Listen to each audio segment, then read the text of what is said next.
Listo, Buenas doctora. noches.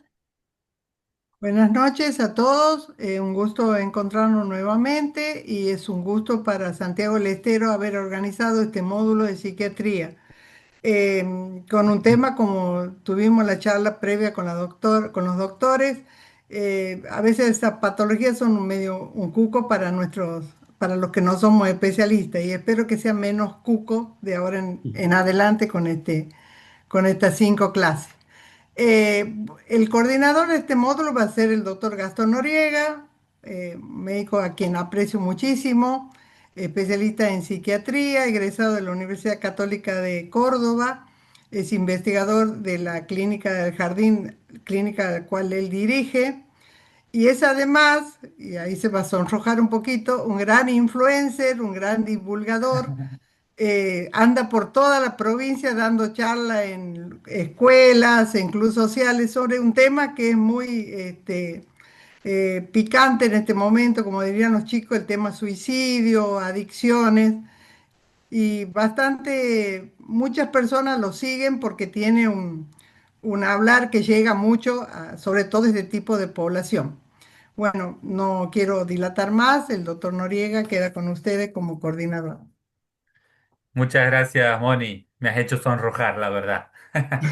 Bueno, para mí también es un placer estar aquí esta noche con gente muy querida y mi función hoy es coordinar el módulo y sobre todo presentar a un amigo, un colega al cual respeto y quiero mucho, sobre todo por su calidad como docente y con quien compartimos la cátedra de Clínica Psiquiátrica en la Facultad de Medicina de la Universidad Nacional de Santiago del Estero, que es mi colega Héctor Andrada, que es quien les va a dar el módulo de examen mental, en donde obviamente trabajamos mucho la semiología psiquiátrica, la terminología.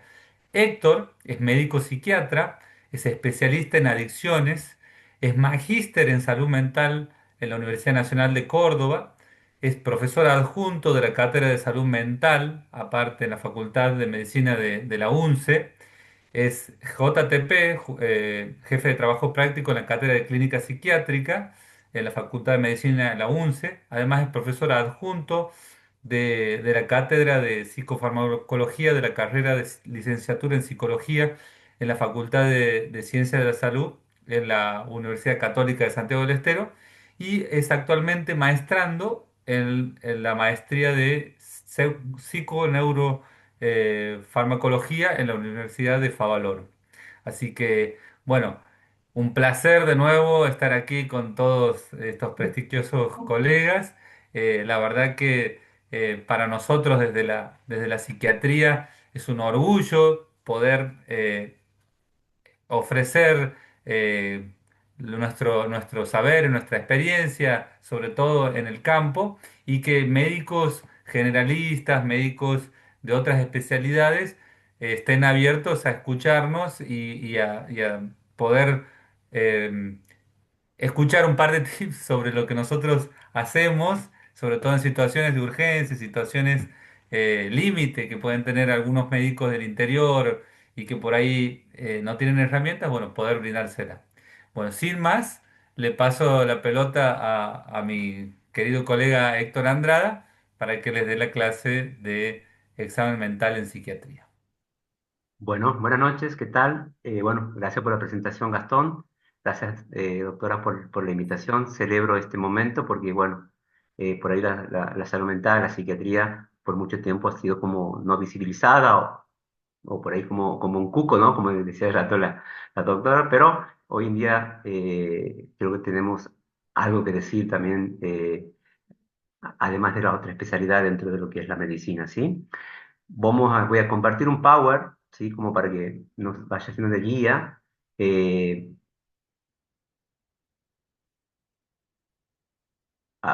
Creo que aquí estamos.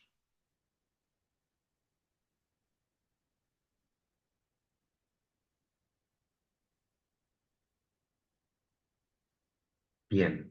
A ver, espérenme. Ahora sí. Perfecto. Bueno, eh, yo sé que tengo una hora y piquito más o menos, ¿que no, Gastón? Sí, exactamente, Así que Héctor. bueno, vamos a tratar. Como tratar, sí, de tratar de eh, entrar en ese tiempo.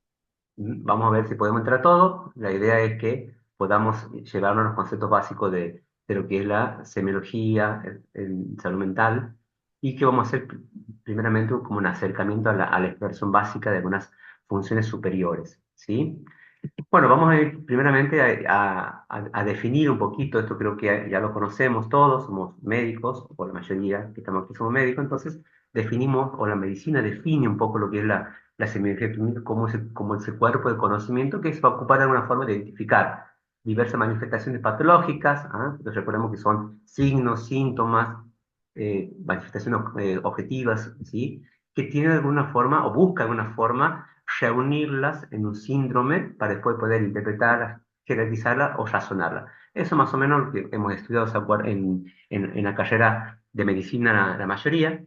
Para nosotros en psiquiatría es exactamente lo mismo, ¿ah? Es la interpretación, una ciencia primeramente, de los signos, ¿no? Que es para nosotros un instrumento básico para llegar a formar eh, algún diagnóstico por ahí que para nosotros diagnóstico, como siempre decimos, siempre se escriben con lápiz porque varía mucho a diferencia de otras especialidades que por ahí no lo es tanto, ¿sí? Entonces, lo que hacemos primeramente es recogemos de forma resumida algunas cuestiones que tienen que ver con las funciones, sus alteraciones, ¿sí? Y exploramos al paciente desde un punto de vista psiquiátrico, ¿ah? O mental, vamos a llamarlo. ¿M? Es decir, que no se aleja mucho de la semiología clínica en cuanto a la forma de explorarla, ¿m? O mejor dicho, de presentarla. Sí se va a alejar un poco en cuanto a los instrumentos que sí tenemos, ¿sí? Nosotros tenemos la instrumentación en cuanto a lo que es la observación netamente. No tenemos un estetoscopio para poder de alguna forma ocultar, ¿ah? Entonces, nos vamos a basar principalmente en lo que es la observación como uno de los instrumentos básicos de lo que es la semiología, ¿sí? Dentro de esto, dentro de lo que es la semiología, para nosotros que es muy importante el diagnóstico en salud mental y siempre lo vamos a orientar, lo vamos a regir de algún tipo de pregunta, ¿sí? Y porque para nosotros también es muy importante poder identificar y diferenciar lo que es la enfermedad, alteraciones, trastornos, ¿sí? Por lo cual una persona va a consultar.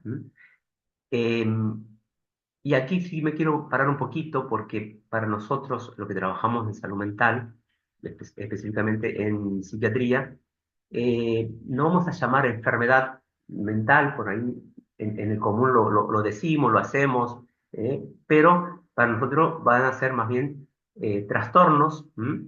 Y enfermedad vamos a dejar, o mejor dicho, cuando hablamos de enfermedad, sabemos nosotros que le hemos robado un poco a lo que es la infectología en sí. ¿Por qué? Porque ellos lo definen o lo caracterizan de otra forma, sabiendo que hay primeramente una etiología, hay, ejemplo, virus, hay algún tipo de germen que tiene una situación de prodromo, una cuestión aguda, subaguda, crónica, rehabilitación, etcétera. Aquí no, digamos, no vamos a tener, porque el ataque de pánico puede darse de la nada, como puede ser por un despido, una muerte, por lo que fuera. Entonces, eh, lo vamos a llamar enfermedad porque no cumple con estas características específicas, ¿sí? De lo que vendría a ser la enfermedad en sí, y lo vamos a llamar trastorno.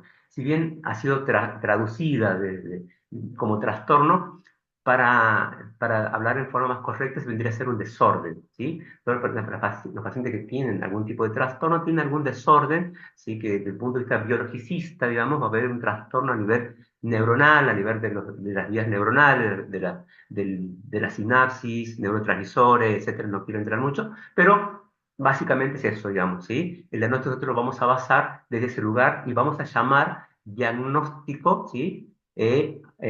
A ese diagnóstico luego vamos a llamar lo que son trastornos.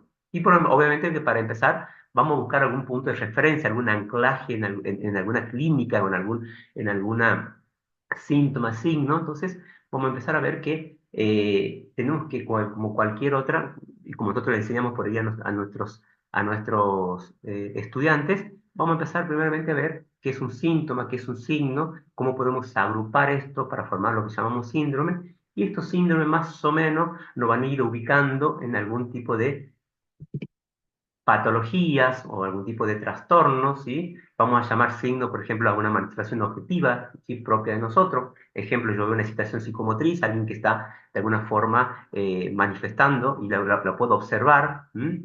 En cuanto a su comportamiento, su conducta. Síntoma algo más subjetivo, como por ejemplo, por ahí hablamos de una cuestión de atención o una hiperprosexia, vamos a ver qué es, o sea, un aumento de un síntoma como es la atención, ¿sí? Nosotros no sabemos si esa atención está subida, bajada, vamos a llevarnos de lo que el paciente dice, entonces va a ser algo subjetivo, ¿m? Con respecto a esto. ¿Sí? Por lo tanto, este síndrome va a ser este conjunto de síntomas, va a cumplir con cierta característica para transformarse en trastorno, en desorden, ¿sí? Que no es nada más que un síndrome, es ese conjunto de síntomas y signos, al cual le vamos a poner un nombre y un apellido, dado o depende de algunos manuales diagnósticos que nosotros utilizamos, ¿sí? Que es uno de los objetivos principales de esta clase, ¿sí? Va a ser tratar de que ustedes se puedan llevar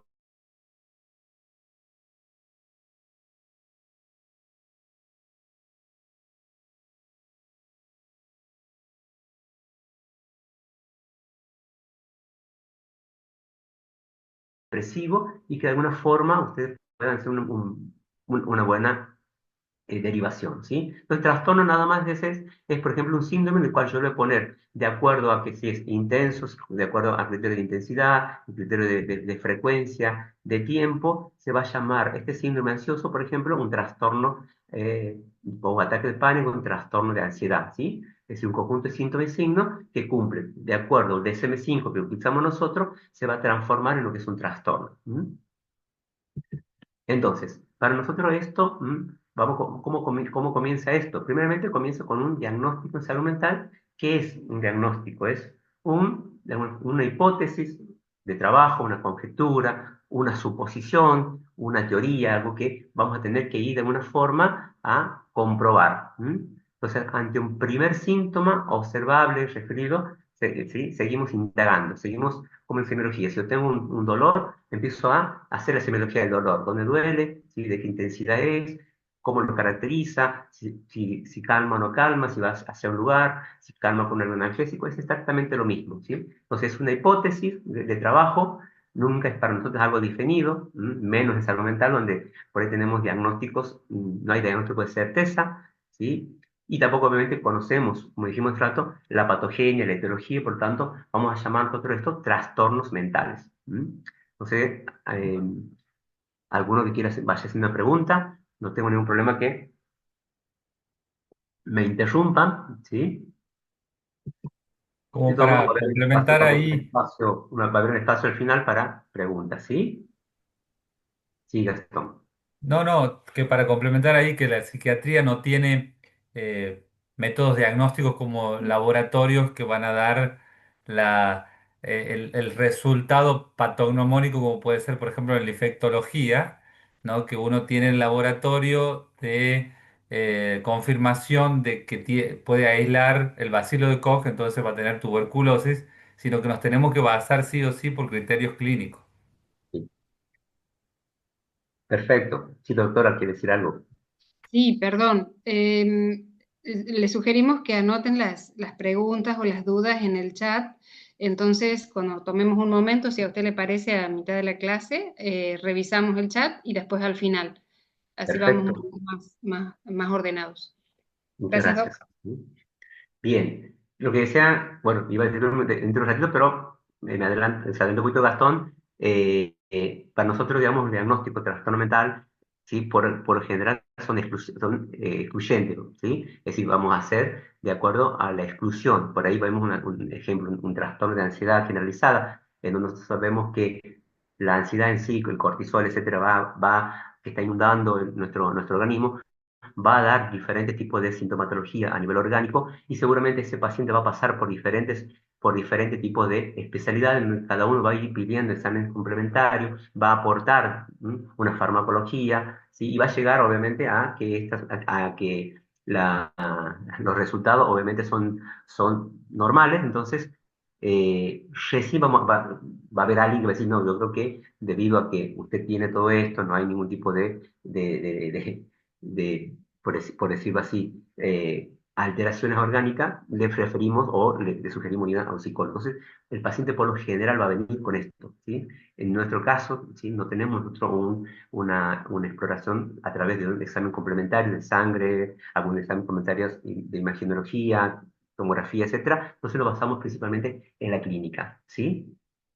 Esta exploración semiológica, mental, haciendo un poquito de historia, nace ya con Kraepelin, que es un psiquiatra alemán, en 1856-1926, que ha tomado como instrumento que decíamos recién, la observación como algo principal. Y es el que, de alguna forma, es el padre de la psiquiatría moderna, a través de lo que es la psicopatología descriptiva, la clasificación clínica, es el que ha hecho estudios longitudinales.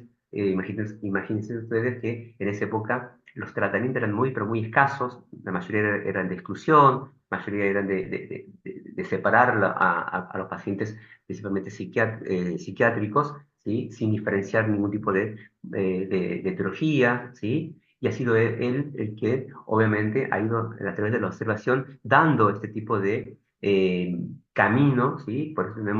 Por eso hablamos de la psiquiatría moderna, padre, porque ha ido dando todo lo que vamos a ver ahora en cuanto a la exploración, en cuanto a las manifestaciones clínicas, ¿sí? A diferencia de los últimos tiempos, los últimos años, después del 1950 para acá, cuando ha habido ya una explosión de lo que es la psicofarmacología con los tratamientos más moderno, ¿sí? Pero antes de eso, obviamente, que la clínica y sobre todo la observación en paciente era lo que de alguna forma denominaba o nominaba, digamos, a lo que era la psiquiatría, ¿sí? Entonces, había puesto muchos focos en cuanto a los síntomas que el paciente presentaba, ¿sí?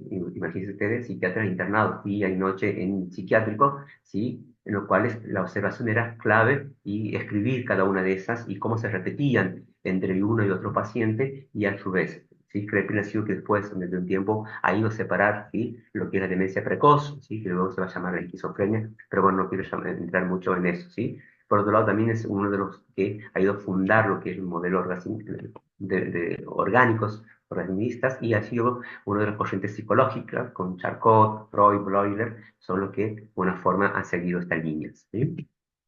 Entonces, dentro de esta exploración y en la psicopatología y el examen mental, tiene una función netamente descriptiva, no tanto explicativa de los fenómenos psicológicos, ¿sí? Describir, digamos, de alguna forma ordenada las anormalidades de la vida mental, ¿sí? De los individuos, igual que la semiología médica, y sobre todo deben describir los síntomas de forma técnica, con una precisa orientación, terminología y recorriendo lo posible lo que el paciente refiere, ¿sí? Igual que en otros, si nosotros hablamos de ejemplos, si yo hablo de una disminución de la tensión, ¿sí? Yo debo dirigirme con hipoprosexia porque sé que es el término que yo lo voy a utilizar aquí en Santiago del Estero, como lo voy a utilizar en Estados Unidos, en China. Entonces, debemos manejar cierta terminología técnica para que todos podamos hablar, ¿sí? O cuando estamos hablando de una cosa, sabemos de qué estamos refiriéndonos.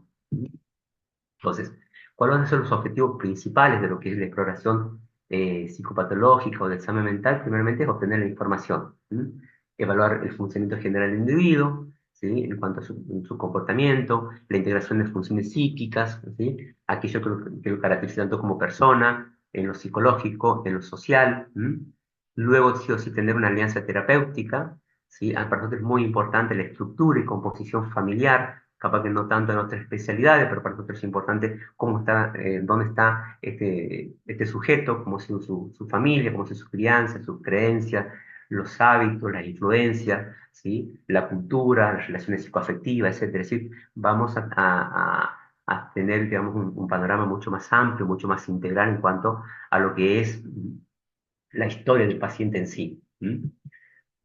¿sí? Entonces, nosotros lo que vamos a ver en el paciente va a ser la puntita de ese iceberg, en donde todo lo que está abajo, digamos, por debajo de lo que es en este caso el mar, el agua, lo que fuera, va a ser como lo que el paciente por ahí no dice, pero que sí a la larga tenemos que ir de alguna forma investigando, porque muchas veces son de donde surgimos. Nosotros sí vemos, por ejemplo, en el caso de, vemos el iceberg donde, por ejemplo, un trastorno por consumo de sustancia, un consumo de sustancia, más allá de lo que fuera, ¿sí? O conductas adictivas, lo que yo voy a ver va a ser, ejemplo, hechos de robo delictivo, pero seguramente por abajo tengo que investigar, ¿sí? Cómo es el vínculo con la sustancia, cómo está compuesta su familia, cómo ha sido su crianza, cómo ha sido si hay un rasgo de personalidad, qué tipo de personalidad, etcétera, etcétera. ¿Sí? Entonces, digamos, nuestra evaluación en cuanto a la exploración tiene que ser lo más íntegra, lo más completa posible para poder entender y dar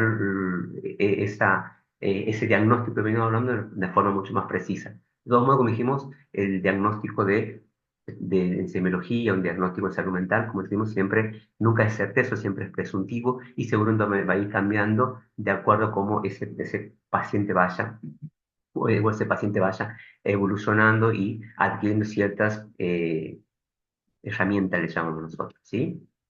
Bueno, entonces, ¿qué vamos a explorar? ¿Sí? El estado de conciencia, estados cognitivos, atención, concentración, memoria, la orientación, la inteligencia, el lenguaje, ¿sí? El estado psicomotriz, la sensopercepción, la afectividad, el pensamiento, el juicio, la actividad, aspecto físico, la actitud, sueño, ¿sí? Actitud alimentaria, entre esto.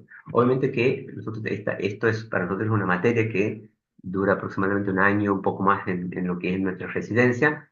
Trataré de alguna forma hacerlo más eh, didáctico, pedagógico posible y en una horita o menos capaz de poder ver esto de una forma bastante resumida, pero que se pueda entender, ¿sí? Entonces, vamos primeramente pues, con los procesos afectivos, ¿sí? Primeramente es importante empezar a entender, ¿sí? Algunas cuestiones que van a manejar, ¿sí?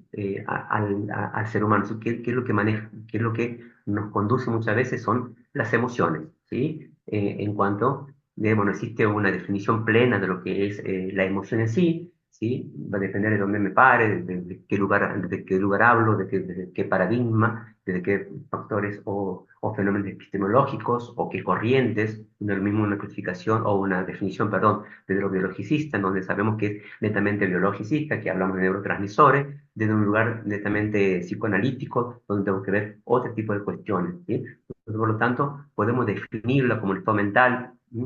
Inmediato, dirigido a un objeto definido, ¿sí? Y que se evidencia en cuanto a la conducta, cambios psicológicos que van acompañados de algún tipo de sistema nervioso, ¿sí? Ejemplo, ¿sí? Muy rápidamente de una emoción, ¿sí? Ejemplo, ¿sí? Sería, por ejemplo, alguna manifestación de un ataque de pánico, ¿sí? O una crisis de ansiedad, donde nosotros podemos ver que esa emoción se pone en manifiesto, ¿sí? Donde tenemos obviamente una rama simpática del sistema nervioso que va a alterar de alguna forma o va a hacer una cascada neuroquímica que va de alguna forma a manifestar algún tipo de síntomas, ¿sí? Desde crisis de llanto, taquicardia, sudoración, falta de aire, etcétera, ¿sí? Vamos a necesitar entonces un cuerpo que va a recibir esta emoción. Por otro lado, vamos a tener lo que son los sentimientos, que es un poco más complejo, ¿sí? Donde ya aquí hay una intelectualización, ¿sí? Utilizamos el intelecto, una forma de explicar estas emociones, ¿sí? Es una disposición o visión de una persona en referencia a un objeto dado, ¿m? Y trata de una representación mental cargada de afectividad. ¿M? Y por último tenemos las pasiones, ¿sí? Que podríamos definir como un estado mental a caballo entre lo que es la emoción, el sentimiento, ¿sí? Que puede ser muy intensa, y que la primera es duradera y la segunda no tanto, digamos, ¿sí? Entonces, estas tres cosas, como la emoción, los sentimientos y las pasiones, van a dirigir nuestros actos, van a dirigir nuestras conductas, ¿sí? Y por eso es importante tener en cuenta a la hora de poder hacer una exploración. ¿Por qué? Porque de acuerdo a mis emociones, mis sentimientos, mis pasiones, va a estar dirigido todo mi funcionamiento mental. Mi atención, mi memoria, mi concentración, etcétera, va a estar dirigido. Cuanto más emoción, más sentimientos tengo, seguramente va a estar dirigido hacia ese lugar. ¿Sí? No sé si soy claro, cualquier cosa después, si quiero, lo repetimos, ¿sí? Simplemente es para ver que estos conductos que nosotros vamos a explorar o aquellas funciones tienen, digamos, una estructura, una superestructura en donde vamos a manejarlo. Así como tenemos procesos afectivos, también tenemos procesos cognitivos. ¿M? Primeramente vamos a tener la sensación, que es un estado inicial de la percepción, la percepción de dicha información que se va a traducir, se va a codificar y de alguna forma vamos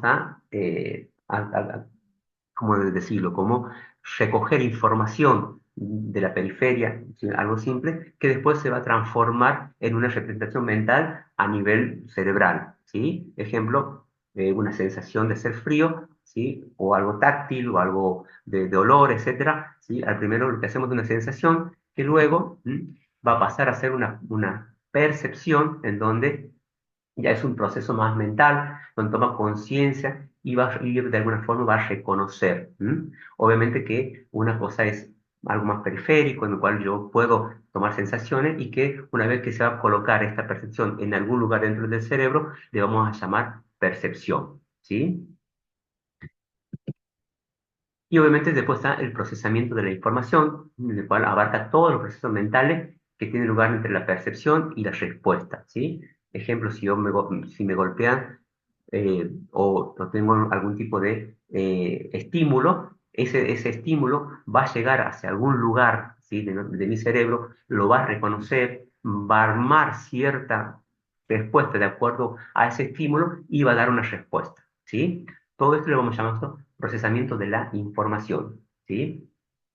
Obviamente que esto no es algo que está aislado, sino que es algo bien complejo, está todo encadenado, tanto procesos cognitivos como los procesos afectivos, la sensación, la percepción, emociones, pasión, etcétera, pero que tratamos nosotros de separarlo o de explicarlo de modo que podamos entender cuáles van a ser estos rectores, ¿no? O estas cuestiones básicas que tenemos que tener en cuenta del ser humano que van a manejar su conducta. Entonces, vamos comenzando un poquito con lo que dijimos, ¿sí? Ya hemos definido un poquito qué es la semiología, cuáles son esos instrumentos que vamos a manejar. Aquí llamamos diagnóstico, que es diagnóstico para nosotros, cuáles son esos rectores de nuestra conducta, de lo que hacemos, de lo que pensamos, ¿sí? Y empezamos a ver, dijimos, qué vamos a estudiar de cada paciente. Estas funciones tampoco están aisladas, tampoco son cuestiones netamente disgregadas, sino que dentro de nuestro cerebro están todas unidas, pero a la hora de poder estudiarlas y comprenderlas sobre todo, nosotros tratamos de ir como separándolas. Y vamos a comenzar con la conciencia. ¿Cómo definimos conciencia? ¿Sí? Con algunas cuestiones básicas. Es una superestructura psicológica que va a limitar ahí entre lo que son las manifestaciones psicosomáticas, aquello que nosotros sentimos, aquello que percibimos en nuestro interior, y sobre todo con el interior, con lo que es afuera. ¿Sí? Adentro tenemos desde cuestiones más físicas, como también cuestiones de elaboraciones más psíquicas, de un yo que está ahí, ¿sí? De una información que me va a dar una información del exterior, una información del interior, una información psíquica, una información subjetiva, que va a formar lo que es la conciencia, ¿sí? Entonces, ¿qué es lo que me va a informar en sí entonces? Un mundo externo, que está captado por los órganos sensoriales externos, oído, ¿sí? Que lo vamos a ver mejor cuando llamamos percepción, ¿sí? Gusto, tacto, etcétera. Un mundo interno, ¿sí? Que es captado por los órganos sensoriales, como es los anestésicos, los cinéticos, el equilibrio, ¿sí? Me va a dar una información de lo interno, y un mundo psíquico que es donde está el yo, ¿sí? El yo o ese ego en el cual me conozco y sé cómo soy, qué rasgo tengo, etcétera, ¿sí? Entonces, de acuerdo a esto, con lo que es la conciencia, yo voy a tener en la semiología, ¿qué voy a explorar de esto? Por lo general siempre, o la mayoría de las funciones mentales, vamos a explorar desde un lugar tanto cuantitativo como cualitativo, ¿sí? Cuánto de esto tengo y cualidad y qué calidad tengo de esto que estoy explorando, ¿sí? En cuanto a la conciencia, la cantidad, ¿sí? O cuantitativamente, que tengo de la conciencia, que puedo explorar de la conciencia y qué calidad tengo de esa conciencia, ¿sí? En cuanto a, a lo cuantitativo, bueno, todos creo que lo conocemos, ¿sí? Va desde alguien que está despierto, que está vigil, ¿sí? Pasando por la omniversión, el sopor, ¿sí? El estupor y llegar al coma, ¿sí? Obviamente que la exploración, esto es mucho más clínico, mucho más neurológico, por decirlo, ¿sí? Va a depender mucho, obviamente, estos niveles, ¿sí? De acuerdo a qué áreas, ¿sí? O zonas de nuestro cerebro están afectados, ¿sí? Y tenemos, por ejemplo, la escala de Glasgow que va a ir de alguna forma dando algún tipo de parámetro de cuánto está afectado esa conciencia, ¿sí? Desde el punto de vista cualitativo, vamos a tener lo que es el estrechamiento del campo de la conciencia, que simplemente es una disminución de esa conciencia, ¿sí? Luego tenemos una polarización, y esta polarización me va a hablar más de tendencia, lo paso rápido porque nosotros utilizamos mucho pacientes psiquiátricos, capaz que ustedes no tanto, no hace falta, ¿sí? Pero es una tendencia a categorizarla o evaluar conceptos, personas, lo que fue esas situaciones de forma binaria, por lo general opuesto y de forma absoluta. Esto es blanco o esto es gris, ¿sí? Y vamos a ver en algún tipo de patologías, estados crepusculares, en donde hay una disminución de la claridad y de la lucidez mental, en el cual, cuando hablamos de lucidez, que por ahí también es un concepto que nos lleva a cierta cuestiones eh,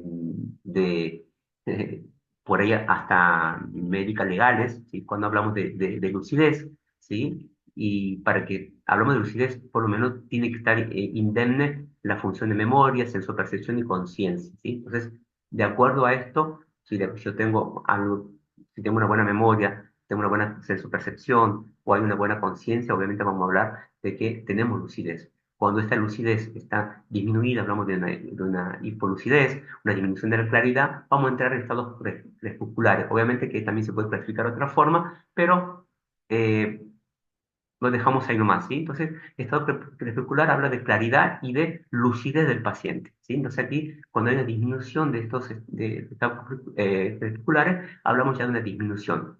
Y obviamente después tenemos la disgregación del campo, es decir, ya hay una disgregación de lo que es el estado de conciencia del paciente, en donde hay una incoherencia entre lo que, por ejemplo, entre lo que pienso y actúo, si no actúo de forma coherente. Un ejemplo de esto, por ejemplo, puede darse en pacientes que tienen algún trastorno por consumo de sustancias, ¿sí? En donde, por un lado, tenemos una disgregación en lo que siento o en lo que percibo y en lo que hago, igual que pasa, por ejemplo, en el TDAH.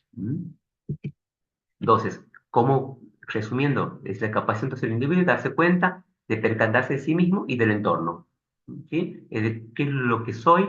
¿Qué es lo que me rodea? ¿Sí? Y que esta alteración está en función, ¿sí? En cuanto a lo que es las funciones mentales con respecto a otros, digamos. ¿Qué quiero decir con esto? Va a repercutir, ¿sí? En otras funciones mentales, ¿sí? Ejemplo, en la atención, en la memoria, en la afectividad, etcétera. Bueno, más o menos esto lo que acabamos de decir, la cuantitativa, la cualitativa. Aquí también está la conciencia del yo corporal que veníamos hablando, es decir, cuánto de esa conciencia, de ese cuerpo conozco, ¿sí? Como la noxognosia, la conciencia del yo. Aquí hay dos conceptos muy importantes para nosotros, que es la despersonalización y la desrealización, ¿sí? En donde la desrealización es una alteración de la realidad, en donde no es de un punto psicótico de neurótico. Ejemplo de esto, no hay un cambio en realidad, sino que esa realidad está distorsionada. Ejemplo, ¿sí? Se me achica la habitación, ¿sí? O yo me puedo ver de afuera. Uno es la desrealización y la otra es la despersonalización, que es muy común en pacientes que tienen un episodio o un brote o una crisis de ansiedad, ¿sí? Y no confundir con la conciencia, ¿sí? Por ahí de situación, una conciencia de enfermedad que tiene que ver con un insight, ¿sí? Es decir, cuánto de lo que me está pasando a mí, por ejemplo, cuánto de la situación de consumo de sustancia, ¿sí? Estoy reconociendo.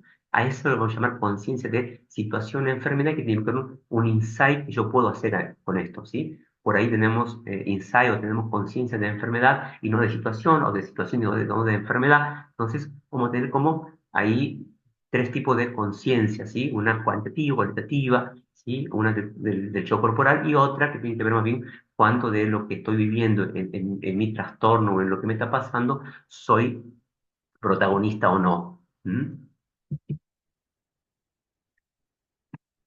Bien, así como tenemos conciencia, una de las, como superestructura, lo que va a seguir, digamos, una de las funciones que tenemos que seguir explorando va a ser la semiología de la atención. ¿Qué es la atención? La atención simplemente es focalizar, es concretar, focalizar. Es decir, nuestro psiquismo es como la linterna. Voy a hacer foco en algo, ¿sí? En ese algo, ¿sí? O en ese entorno, en ese objeto, en las situaciones, etcétera, que puede ser interna o externa, no me interesa, pero que le voy a dar yo un foco. Voy a poner toda mi atención en esa situación. Ejemplo, una situación interna que puede ser una preocupación por algo, algo externo que se lo metan una atención, ejemplo, ejemplo, que está por quemar el arroz que estoy haciendo, ¿sí?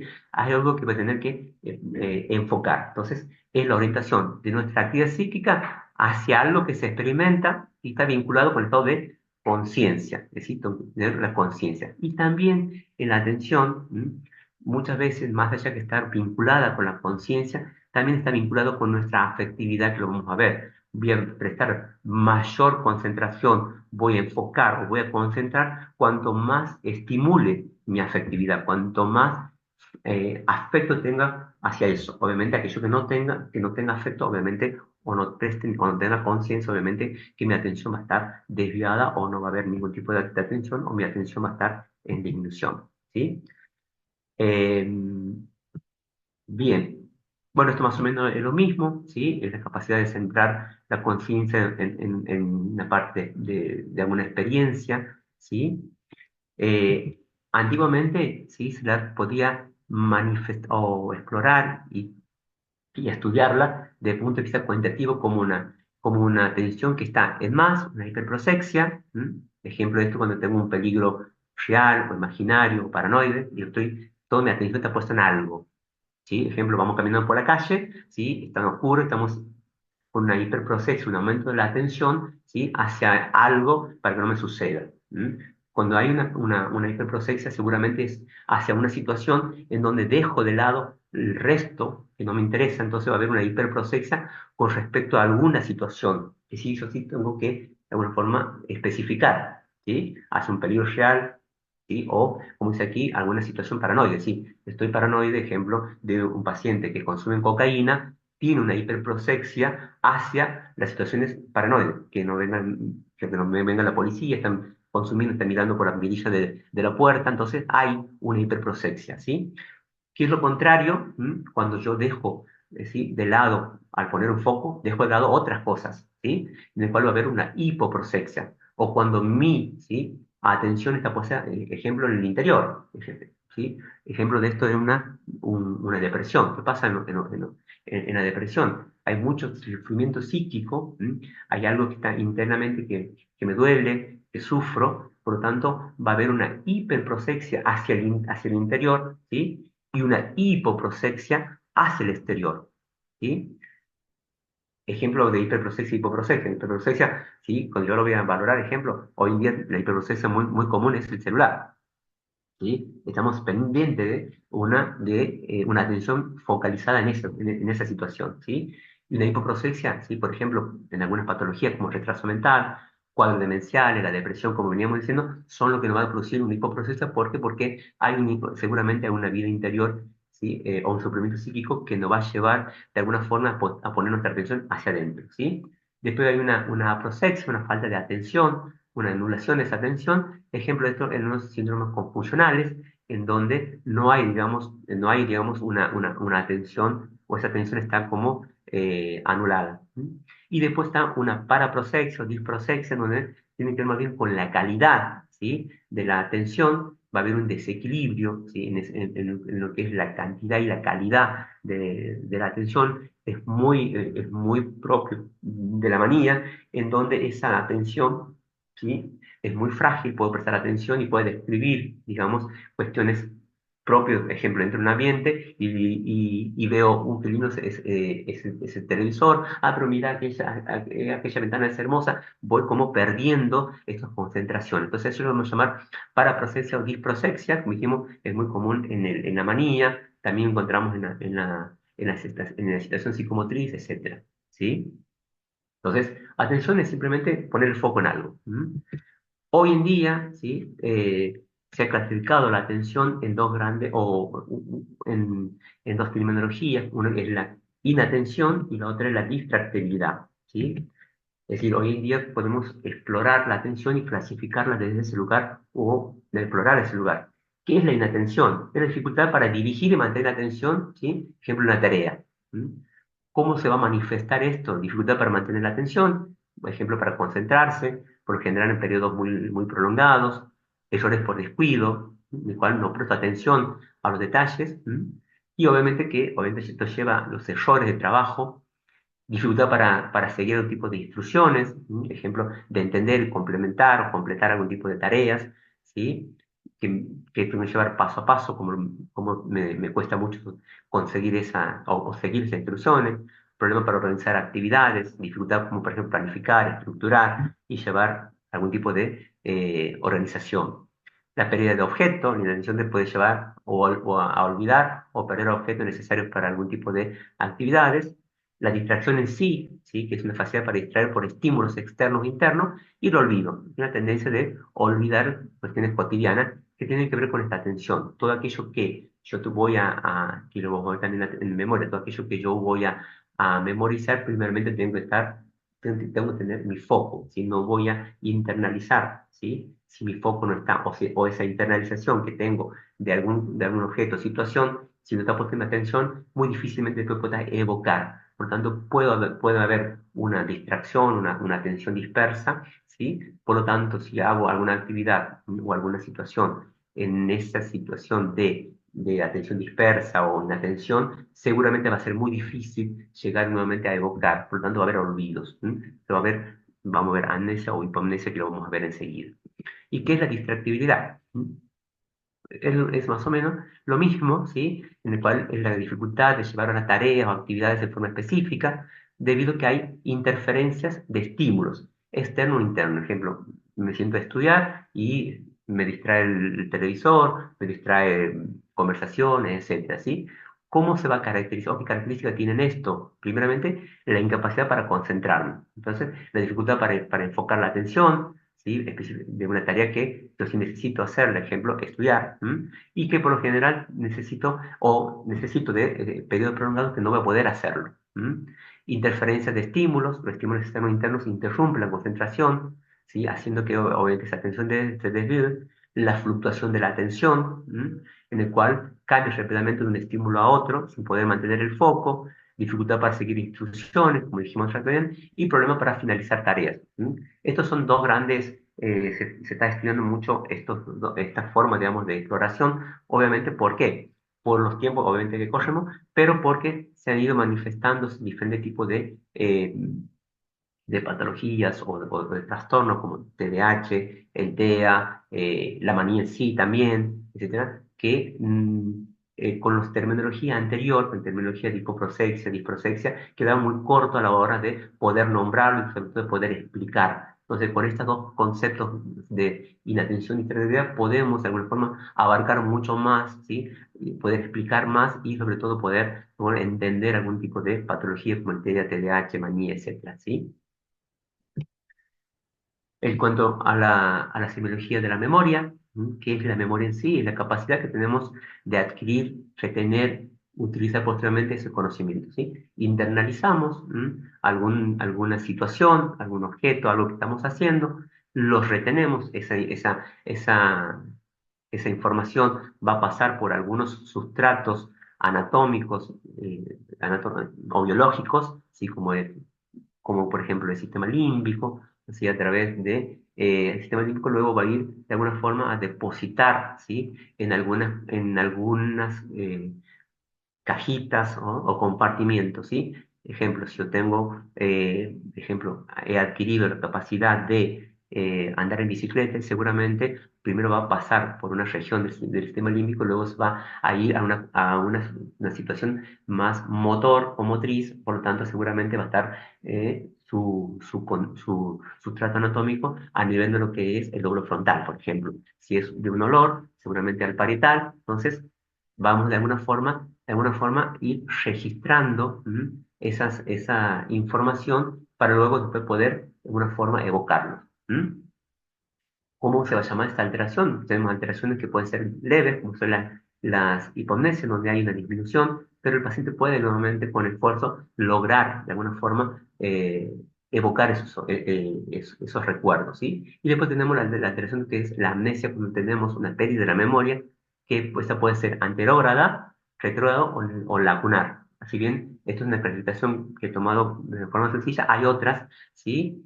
Pero nos quedamos con esta, que es la anterógrada, que es la pérdida de memoria que aparece después de la causa que produce o lo produce la alteración, ¿sí? La consecuencia de algún tipo de manifestación o algún tipo de alteración, ¿sí?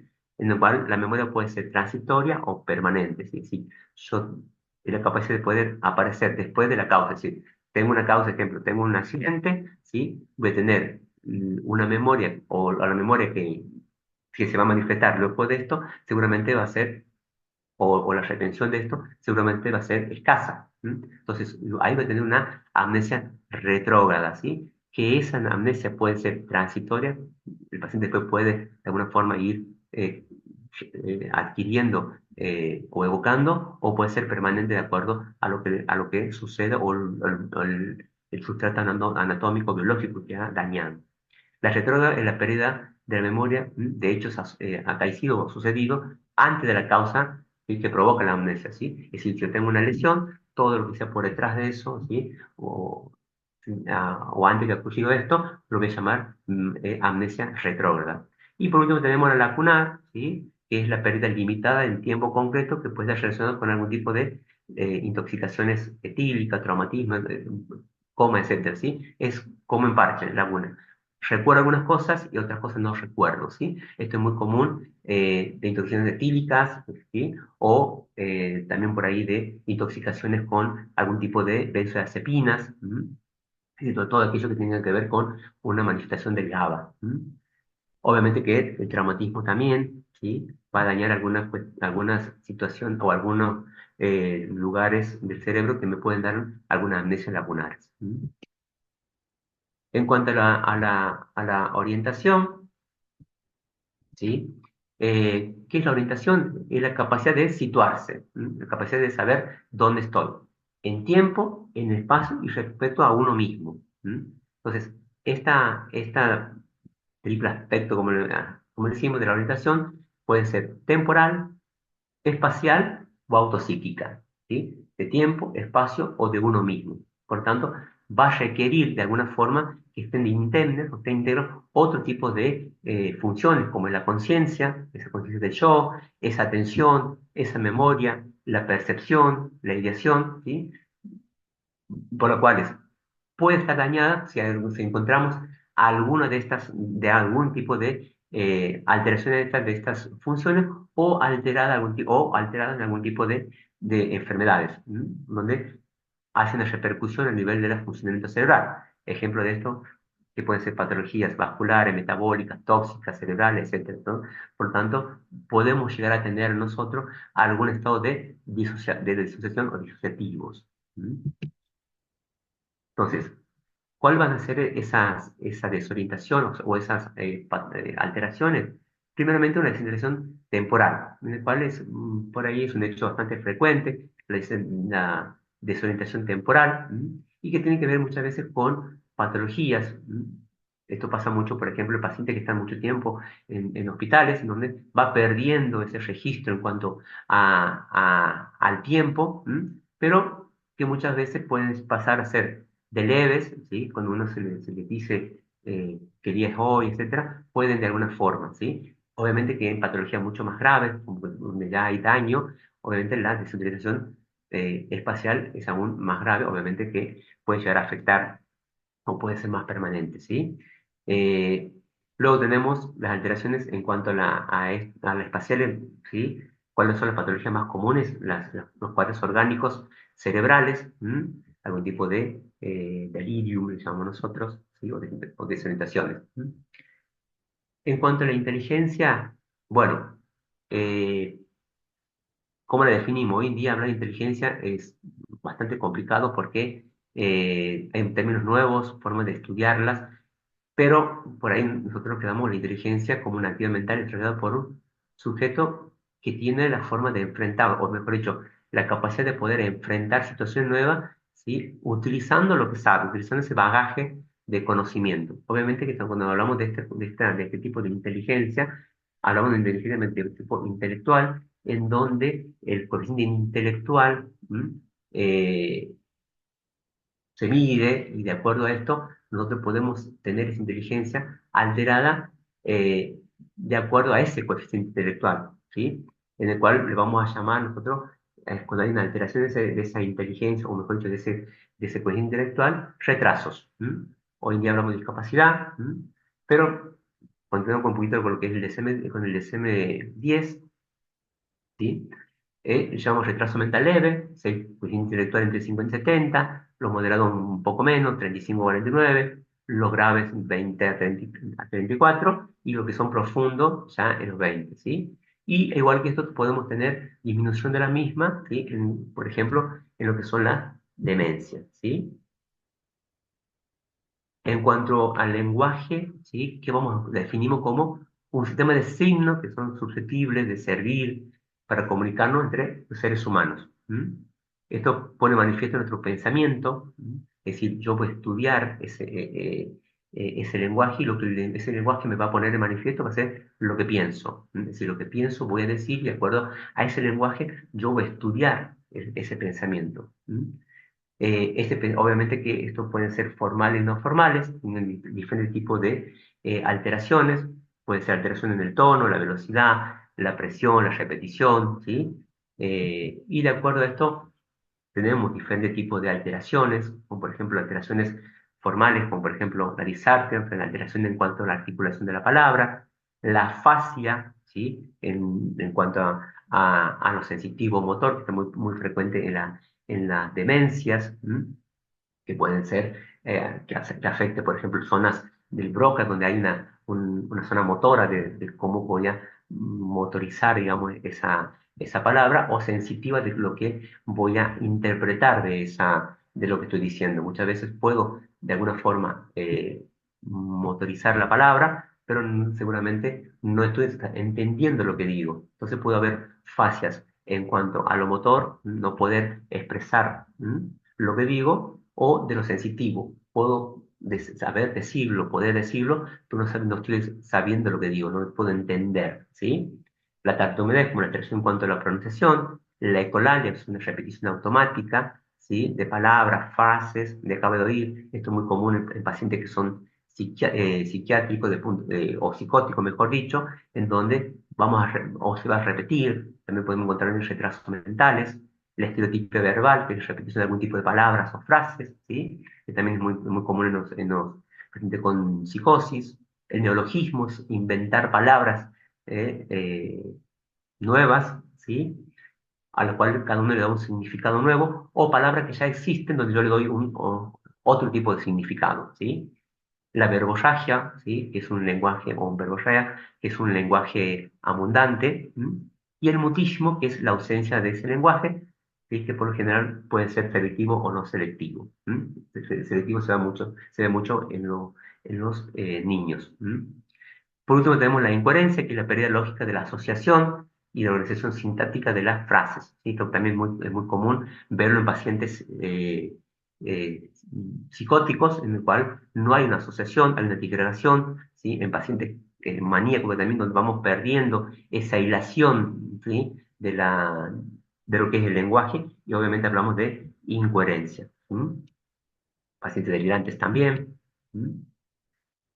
En cuanto a la psicomotricidad, la valoración de lo que es la conducta en sí del paciente, ¿sí? O sea, los aspectos motrices del individuo en relación con los aspectos psicológicos. Entonces, la alteración, vamos a tener por ejemplo una alteración a nivel psíquico y una alteración a nivel motriz, ¿sí? por lo cual se refiere a cambios en la postura, la mímica, los gestos, la actitud, ¿sí? Y también en algún tipo de movimiento que pueden llegar a ser más o menos complejos, ¿sí? Aquí vamos a tener, por un lado, tenemos la inquietud psicomotriz, en el cual hace referencia a donde hay una imposibilidad del paciente de permanecer quieto. ¿M? Aquí simplemente el paciente está moviéndose constantemente, retuerce las manos, experimenta sensaciones de angustia, tensión, es muy común en pacientes con trastornos de ansiedad, ¿sí? Obviamente que es un fenómeno que es observable y que es muy común y muchas veces no llegan a ser ni patológico porque puede, ejemplo, una preocupación excesiva o algún tipo de estrés puede manifestarse con una inquietud psicomotriz, pero que no llega a ser algo patológico, ¿sí? Luego tenemos la agitación psicomotriz, donde ya hay un grado máximo de inquietud, con actividad motora, en la cual está muy asentada, por lo general es muy tempestuosa, es decir, aparece en forma abrupta, por lo general va acompañada de angustia, mucho temor, mucho miedo.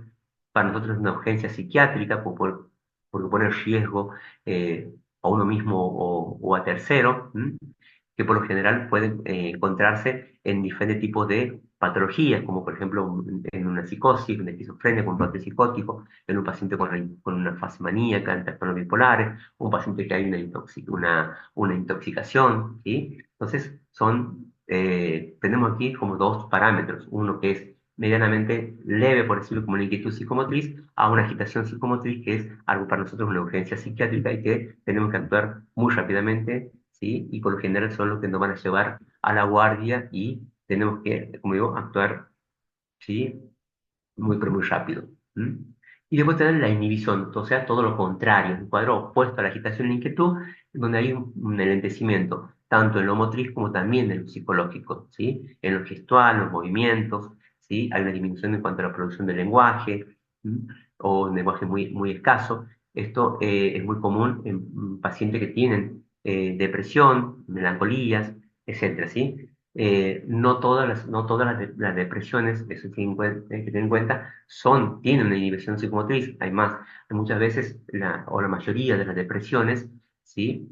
Cursan con irritabilidad e intolerancia, cursan más, por lo tanto, no llegamos a ver una inhibición psicomotriz, más bien hablamos de una inquietud. Pero las melancolías o por ahí las depresiones que por ahí no los pintan Hollywood, hablan de una inhibición psicomotriz, un paciente triste, con depresión, que está en la cama, tirado, que sin ganas de nada. Bueno, esa depresión, hablamos mayormente de melancolía, donde tenemos ya una tristeza más profunda, digamos, ¿sí?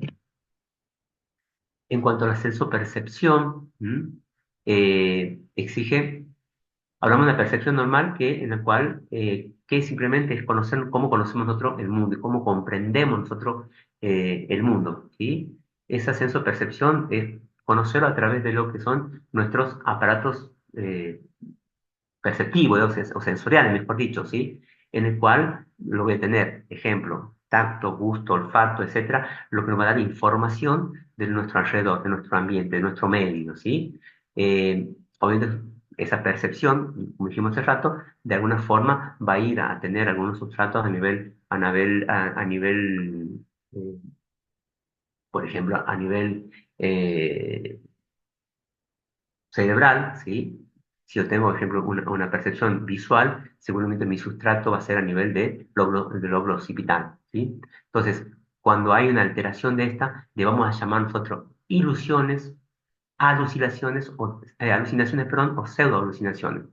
¿Qué es una ilusión? Es una alteración de la senso-percepción con un objeto. Es decir, lo que hay es una deformación de un objeto que sí existe, ¿sí? Ejemplo, estoy caminando, ¿sí? Y veo, ejemplo, que hay una, una noche oscura, una escoba y pienso que es una persona, ¿sí? Eso es una ilusión, ¿sí? Es una deformación de un objeto real, ¿sí? En cuanto a una alucinación, es una percepción sin objeto, donde no hay objeto, no hay ejemplo, no hay percepción. Ejemplo, estas alucinaciones pueden ser táctiles, pueden ser olfativas, pueden ser visuales, pueden ser auditivas, etcétera. Las más comunes son las auditivas, es decir, escuchar voces. Obviamente esas voces vienen de algo que no está, tiene que ser por fuera del aparato auditivo, es decir, tiene que estar fuera de la cabeza. Pues, porque muchas veces los pacientes hacen alusión de que estas alteraciones son a nivel, o sus voces están adentro de su cabeza, por lo tanto, no le vamos a llamar alucinaciones, son pseudo alucinaciones, y son observadas, o mejor dicho, son referidos al paciente que esas voces no están externas, sino están en forma internamente en nuestro cerebro. ¿Sí? Bueno, ahí ponemos un poquito las alteraciones visuales. Veo gente muerta, por ejemplo. Estos se va a dar mucho en pacientes que tienen intoxicaciones. Etílico, por ejemplo, podemos llegar a ver alteraciones visuales. De todos modos, si tenemos alucinaciones visuales, ¿sí? Es muy raro que podamos observarlas, ¿sí? Más allá de la intoxicación, y es como un protocolo pedir alguna tomografía a nivel cerebral para descartar algún proceso tumoral, por ejemplo, ¿sí? O algún otro proceso de tipo neurológico o orgánico. Por ejemplo, el 80% de las alucinaciones que nosotros vemos en nuestros pacientes son de tipo auditivas, ¿sí? Hay algún tipo de sinestesia, como por ejemplo en pacientes que tienen intoxicaciones, por ejemplo con cocaína, siente, por ejemplo, que hay bichos que caminan por debajo de su piel, ¿sí? Pero por lo general son en intoxicación, y una vez que pasa la intoxicación, estos por lo general desaparecen. ¿Mm?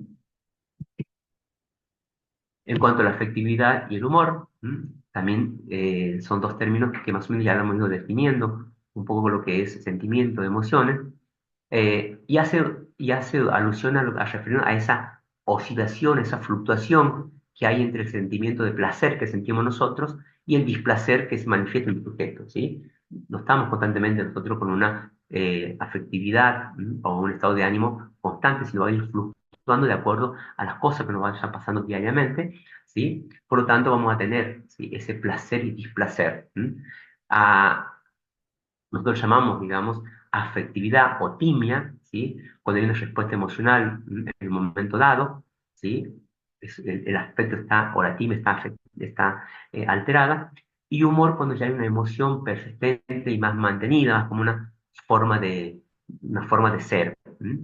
Estas digamos, afectividad, este humor, cómo lo exploramos, o la exploración de esto es del mundo afectivo emocional del sujeto, constituye una de las áreas más importantes que tenemos nosotros de la clínica. De aquí van a salir lo que son las patologías o los trastornos del estado de ánimo, como es la depresión, como es la ansiedad, como los trastornos bipolares, etcétera, en el cual obviamente son los más prevalentes, ¿sí? Sobre todo en el contexto que estamos viviendo, y sin olvidar obviamente que están muchas veces unidas a enfermedades médicas, o sea, debido a enfermedades médicas, ¿sí?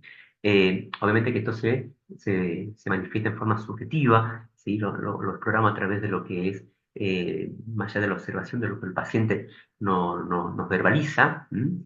Y obviamente puede estar fluctuando entre lo que son, digamos, entre la tristeza, la irritabilidad, la manía, etcétera. Y por lo tanto, también van a estar muy, muy unidos o con mucha afinidad con otro tipo de manifestaciones, ¿sí? Que van de alguna forma a alterar nuestro ánimo, ya sea manifestaciones digestivas, psicomotoras, circulatorias, ¿sí? Que están relacionadas con procesos básicos o funciones básicas, como por ejemplo el apetito, el sueño, la sexualidad. Es decir, nuestra afectividad, nuestro humor va a estar fluctuando de acuerdo a estas cuestiones, tanto interna, externa, nuestro ritmo biológico, lo que fuese, ¿sí? Por lo tanto, nosotros vamos a tener alteraciones, ¿sí? Como por ejemplo, vamos a llamar eutimia, cuando este rango de afectividad está equilibrado entre el sentimiento de placer y el sentimiento de displacer, ¿sí? Y por lo general, ¿sí?, se va a mantener la mayor cantidad, ¿sí?, en el día, ¿sí? ¿Qué pasa cuando esta afectividad está en más, cuantitativamente hablando? Cuando encontramos un aumento de esto, hablamos de una hipertimia, ¿sí? Vamos a tener un estado de ánimo aumentado. Este estado de ánimo aumentado podemos vivirlo desde un punto de vista placentero, como el caso de la manía, en donde yo me siento eufórico, con un aumento de autoestima, siento que puedo llevar el mundo por delante, ¿sí? Muy común también en pacientes que consumen cocaína, y son hasta muy atractivos, hablan mucho, es decir, tengo un paciente que tiene una hipertimia displacentera y no quiero salir de esa situación de placer. Después está la hipertimia que también se vive en un rango normal hacia arriba, ¿sí? De forma displacentera, como es el caso de la depresión. Vivo angustiado, vivo de una irritabilidad, de una intolerancia, de un aislamiento, ¿sí? Una cuestión mucho más de disforia, ¿sí? Entonces, vamos a tener dos tipos de hipertimia, una placentera, en la cual no quiero salir de esa situación, y otra displacentera, donde no veo la hora de salir, donde, por ejemplo, la depresión, y la otra puede ser la manía. Después está la hipomanía, en donde encontramos una depresión, una eutimia, perdón, una timia, una afectividad en menos, muy baja, que lo vamos a encontrar en algunos pacientes, por ejemplo, psicóticos, que ya tienen un largo proceso, una larga evolución de la enfermedad, donde encontramos psicosis o esquizofrenias residuales en pacientes que tienen demencia, donde hay una hipotimia, el paciente que por lo general está aplanado, hay como una anestesia emocional, hay disminución o una anedonia, como dice ahí, disminución del placer, ¿sí? La vida emocional, ¿sí? Desde un punto de vista más cualitativo, por ejemplo, la vida emocional, ¿sí? Donde no puedo de alguna forma parar, por ejemplo, de llorar, de angustia, una incontinencia, lo mismo, una lexitimia, en donde hay una incapacidad para, de alguna forma, expresar lo que siento, un aplanamiento de comportamiento afectivo, donde ya la afectividad está disminuida, como el caso de la psicosis, y obviamente la ansiedad, que uno de los estados de ánimo que mayormente o vamos a encontrarnos, ¿sí? Que muchas veces no tiene por qué ser patológica, es patológica cuando ya va de alguna forma a alterar mi funcionalidad o mi comportamiento, ¿sí? En cuanto al pensamiento, ¿sí? Es una función del ser humano que consiste en enlazar ideas, conocimientos, percepciones, emociones, ¿sí? Es también llamado como una estructura para llegar a tener algún tipo de conclusiones. Entonces, lo que voy a hacer aquí es como hilvanar, hilar, unir ideas, ¿sí? Que es un capital itativo, que es por lo general esa materia prima, que es la idea, en el cual cuando yo empiezo a hilvanar, a hilar esto y a unirlo, voy a armar lo que es un pensamiento, ¿sí? Obviamente que este pensamiento va a estar alterado o se divide en dos a la hora de estudiarlo. Luego de tener el curso, cómo, o el ritmo, ¿sí? La velocidad con la cual, de alguna forma, voy a pensar, puede estar acelerado, con lo cual voy a tener, por ejemplo, una taquiciquia, o puede estar disminuido, como por ejemplo va a ser una bradiciquia. Cuando voy a tener una taquiciquia, por ejemplo, una manía, un paciente que está eufórico, que está con cierta pensamiento acelerado, entonces voy a tener una taquiciquia, también puede encontrar en pacientes con ansiedad, con hipervigilancia, estoy pensando constantemente, una preocupación, etcétera, voy a tener una taquiciquia. Y la psiquia todo lo contrario, ¿sí? Ejemplo, en esa melancolía, en donde hay un enlentecimiento de ese pensamiento, voy a tener un curso, un ritmo de ese pensamiento bajo, llamamos nosotros bradisíquico, ¿sí? Y después el contenido, ¿qué es lo que pienso, ¿sí? De ese contenido, lo más común que le puede pasar a eso, o lo que vamos a encontrar dentro de esa alteración, van a ser los delirios, ¿sí? Que es una falsa creencia, pero que sí que el individuo lo vive como certeza, ¿sí? Es irreductible, es decir, por más que podamos entender, ¿sí? O queramos entender de lo lógico, no va a producir ningún tipo de convencimiento. Entonces, es un delirio, es eso, es una falsa creencia en donde el individuo, el paciente en este caso, ¿sí? Es irreductible, no lo podemos llegar a la lógica y para eso es una certeza. ¿Mm? Luego tenemos el juicio, ¿sí? Que el juicio viene a ser como una actividad psíquica, perdón, en el cual es una síntesis mental, que llega a una conclusión, es decir, es de alguna forma la capacidad de evaluar, discernir, elegir entre varias opciones, situaciones, en todo mi capital ideativo, en todo lo que mi bagaje de conocimiento, voy a llegar a una conclusión, a una capacidad de poder discernir y elegir, ejemplo, entre el bien y el mal. ¿m? obviamente que este juicio, ¿sí? Por lo general, si el juicio está conservado, de tener una capacidad de evaluar, discernir y elegir, obviamente situaciones de forma más apropiada para esa situación en un contexto sociocultural, obviamente, que también hay que tener en cuenta, ¿sí? Pero ¿qué pasa cuando este juicio no puede discernir o está alterado en cuanto a discernir, elegir, concluir? ¿Sí? Va a tener juicios que pueden ser alterados de lo cuantitativo, como por ejemplo un juicio insuficiente, donde tenemos un pensamiento concreto, que es muy común el retraso mental, no hay abstracciones, sino hay una conclusión en la cual podemos ir más allá, no podemos ir más allá de lo concreto, es lo que es y, sí, y no podemos pensar desde la aversión. Un juicio debilitado en donde hay una disminución del juicio, ¿sí? Que estaba dotado. ¿Qué significa esto? El juicio ha llegado hacia una máxima donde sí ha podido haber una conclusión, un discernimiento, pero que ha ido de alguna forma disminuyendo, ¿m? En cuanto a la comprensión, la síntesis, la abstracción, y es muy común en la demencia, es decir, ha subido y ha ido bajando, ¿sí?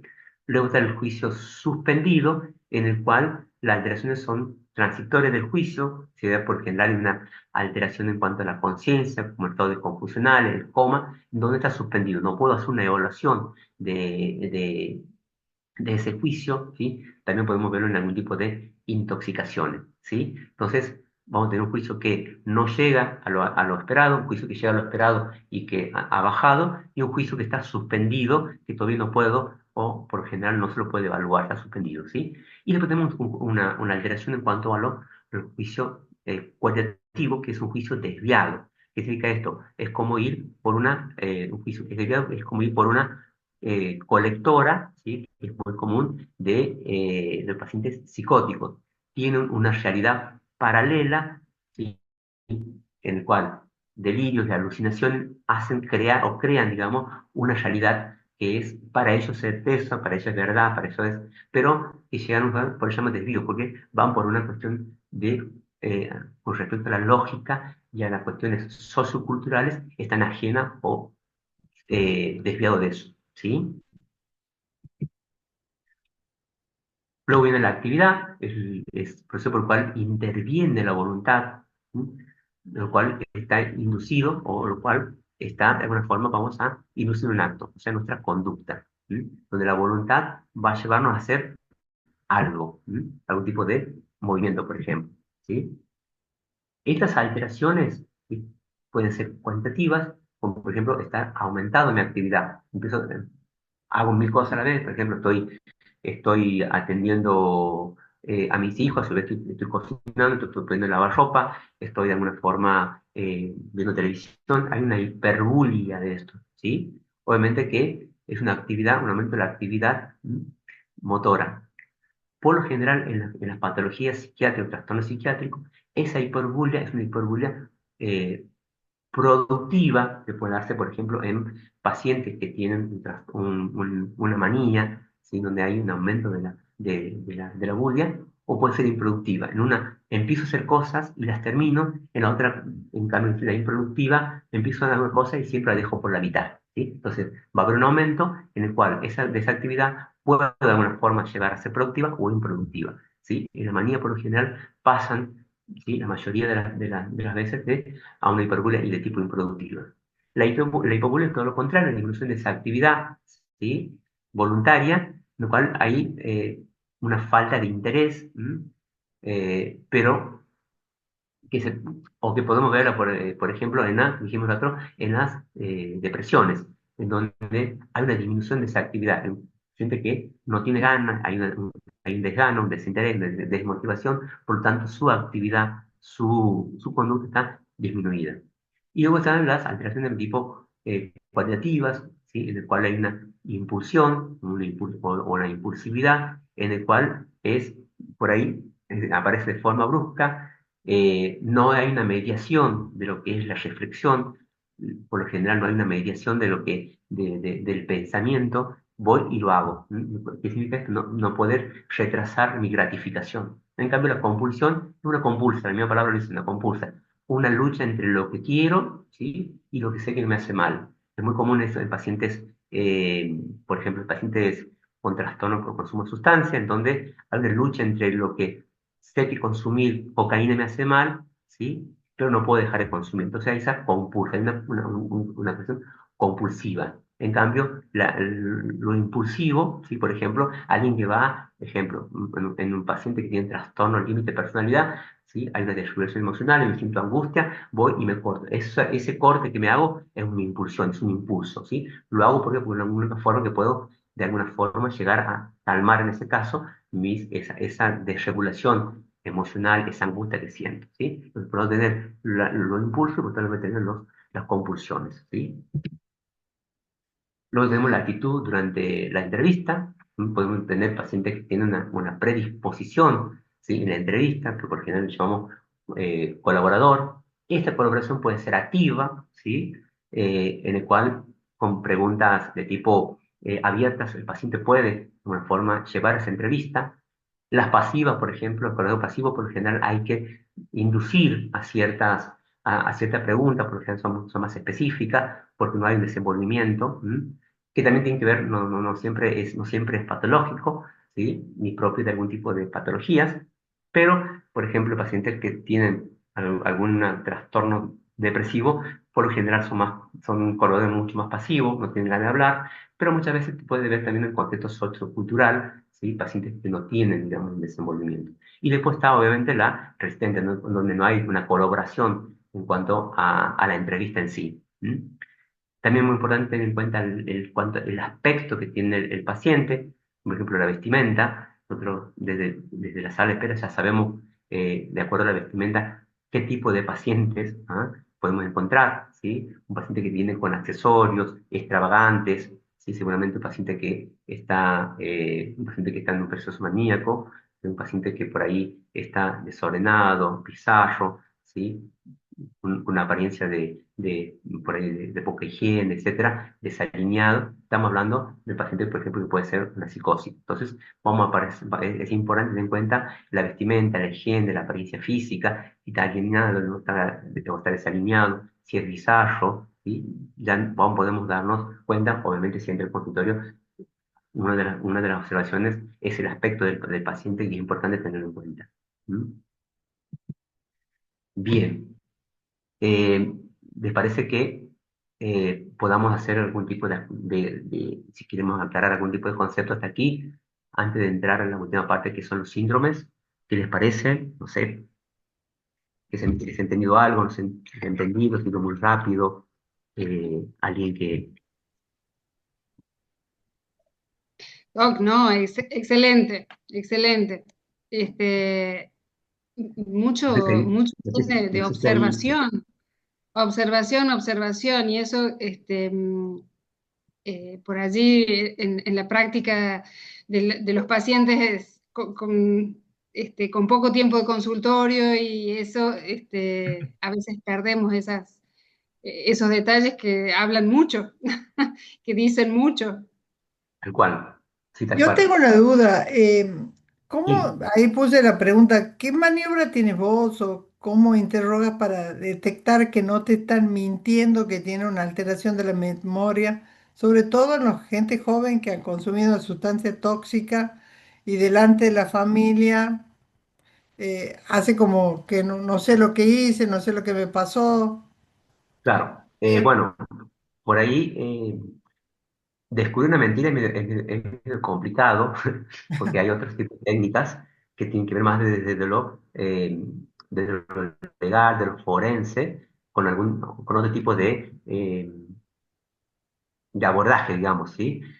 Sí, así tenemos nosotros algunas cuestiones de exploración, como por ejemplo preguntar o repreguntar de diferentes formas, ¿sí? Sobre todo, como dice usted, en pacientes con adicciones es muy común la mentira, la manipulación, ¿sí? Entonces, por ahí nosotros lo que hacemos es vamos como cambiando el rumbo de la entrevista, preguntando de otra forma lo mismo, ¿sí? Y ver si este paciente, y obviamente lo más común son las fuentes secundarias de información, ¿sí?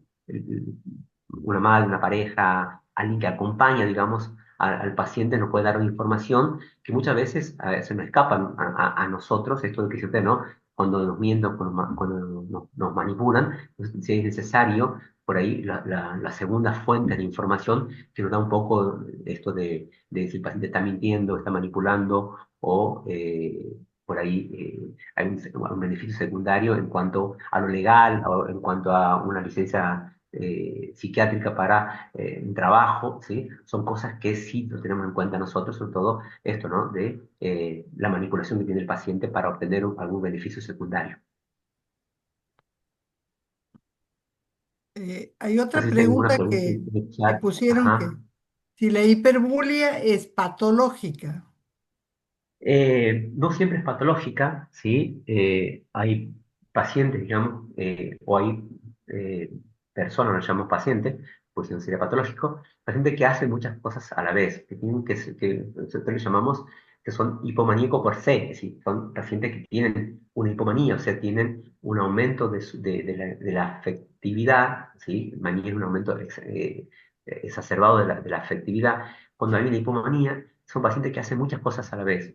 Ejemplo, qué sé yo, están cursando una carrera o dos carreras, van a idioma, hacen deportes, pero en ningún momento, digamos, pasan a ser un obstáculo, si pasan a tener una alteración en su funcionalidad. Entonces, esa hiperbulia va a ser una hiperbulia productiva, pero no puede ser de ninguna manera es patológica, ¿sí?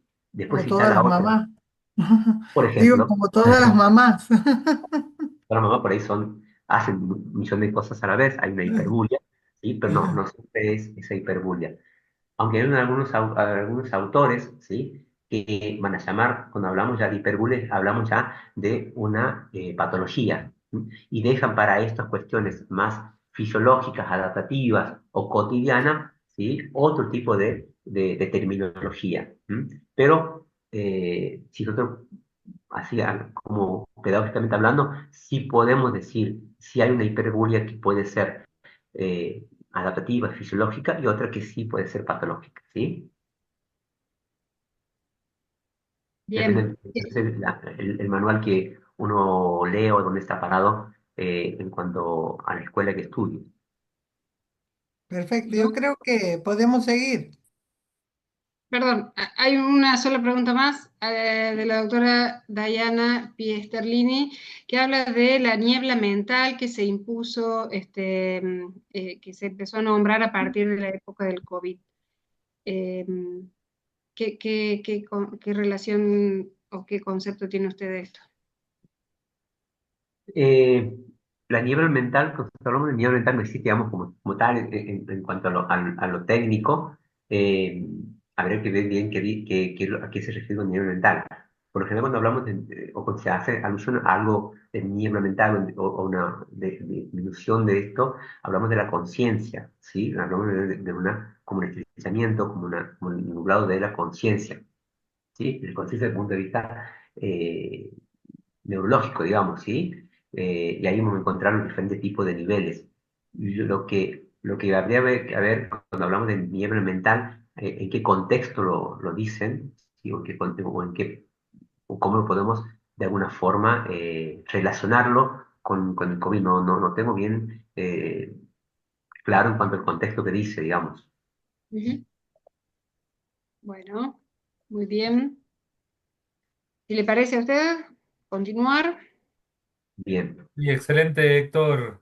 Me parece súper útil todo lo que vienes diciendo, especialmente los tips que has planteado, por ejemplo, el tema de las alucinaciones auditivas, que por ahí tienen más que ver con problemas psiquiátricos y cuando hay alucinaciones visuales, tenemos que buscar sí o sí algo orgánico, ¿no? Que es algo muy útil para las personas que por ahí son médicos clínicos, generalistas. Este tipo de tips ayudan muchísimo. Así que por mí sigamos adelante. bien. Sé que es un tema que por ahí cuesta un poco entenderlo, más cuando lo vemos la primera vez y darlo así muy resumido, cuesta un poquito, es medio tedioso, pero he tratado de hacerlo lo más simple posible. ¿Mm? Vamos a empezar a ver un poco de lo que son síndromes, ¿ah? Que repetir un poquito más de lo mismo, son una agrupación de signo y síntoma que suele aparecer en forma conjunta, ¿sí? Y que bueno, de alguna forma van a categorizar o jerarquizar algún tipo de diagnóstico, ¿sí? Vamos a ver algunos, ¿sí? No vamos a ver todos.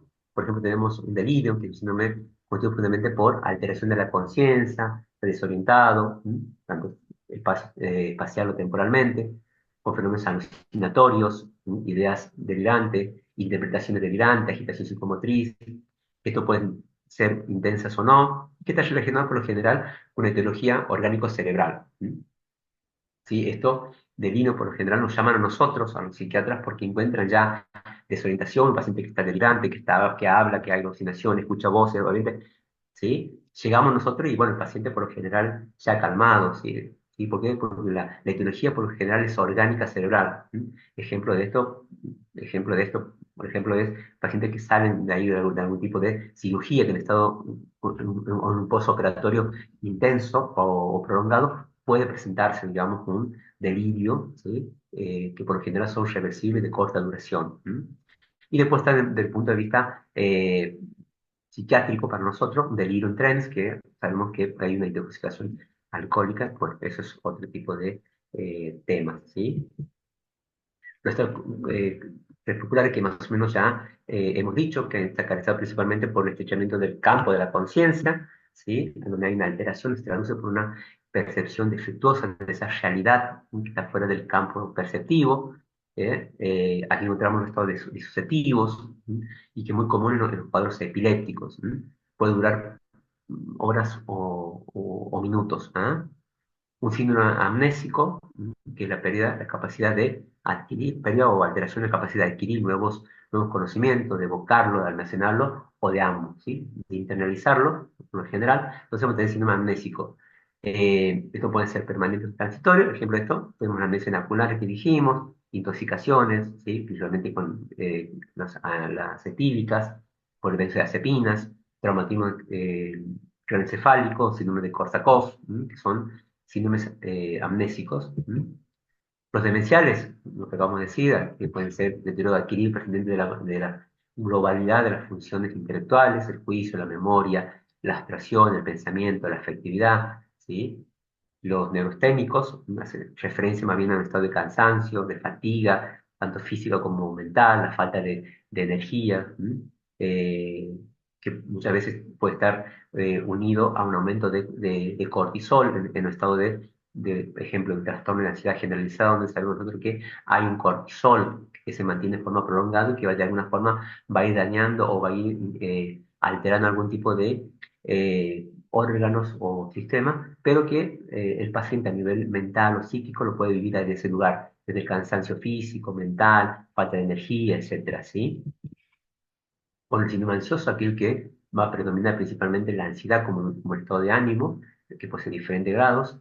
eh, por lo general, aquí podemos encontrar o encontramos tres pilares muy importantes para poder definir los síntomas ansiosos. Un pilar que es motor, en el cual vamos a encontrar síntomas motor desde adormecimiento de miembros, dolor de pierna, dolor de brazos, contracturas, tensiones musculares a nivel de la columna, nuca, espalda, etcétera. Entonces, vamos a tener por un lado un síndrome o un motor, un pilar motor, un pilar que es vegetativo, en el cual se va a disparar, digamos, a través de la cascada neurovegetativa, con aumento principalmente de, ejemplo, de adrenalina, ¿sí? La huida, que se llama. Entonces, el organismo se va a preparar para huir, ¿sí? Y lo hacemos a través del sistema vegetativo, digamos, en el cual va a encontrar taquicardia, sudoración, falta de aire, piroerección, aumento de lo que es la pupila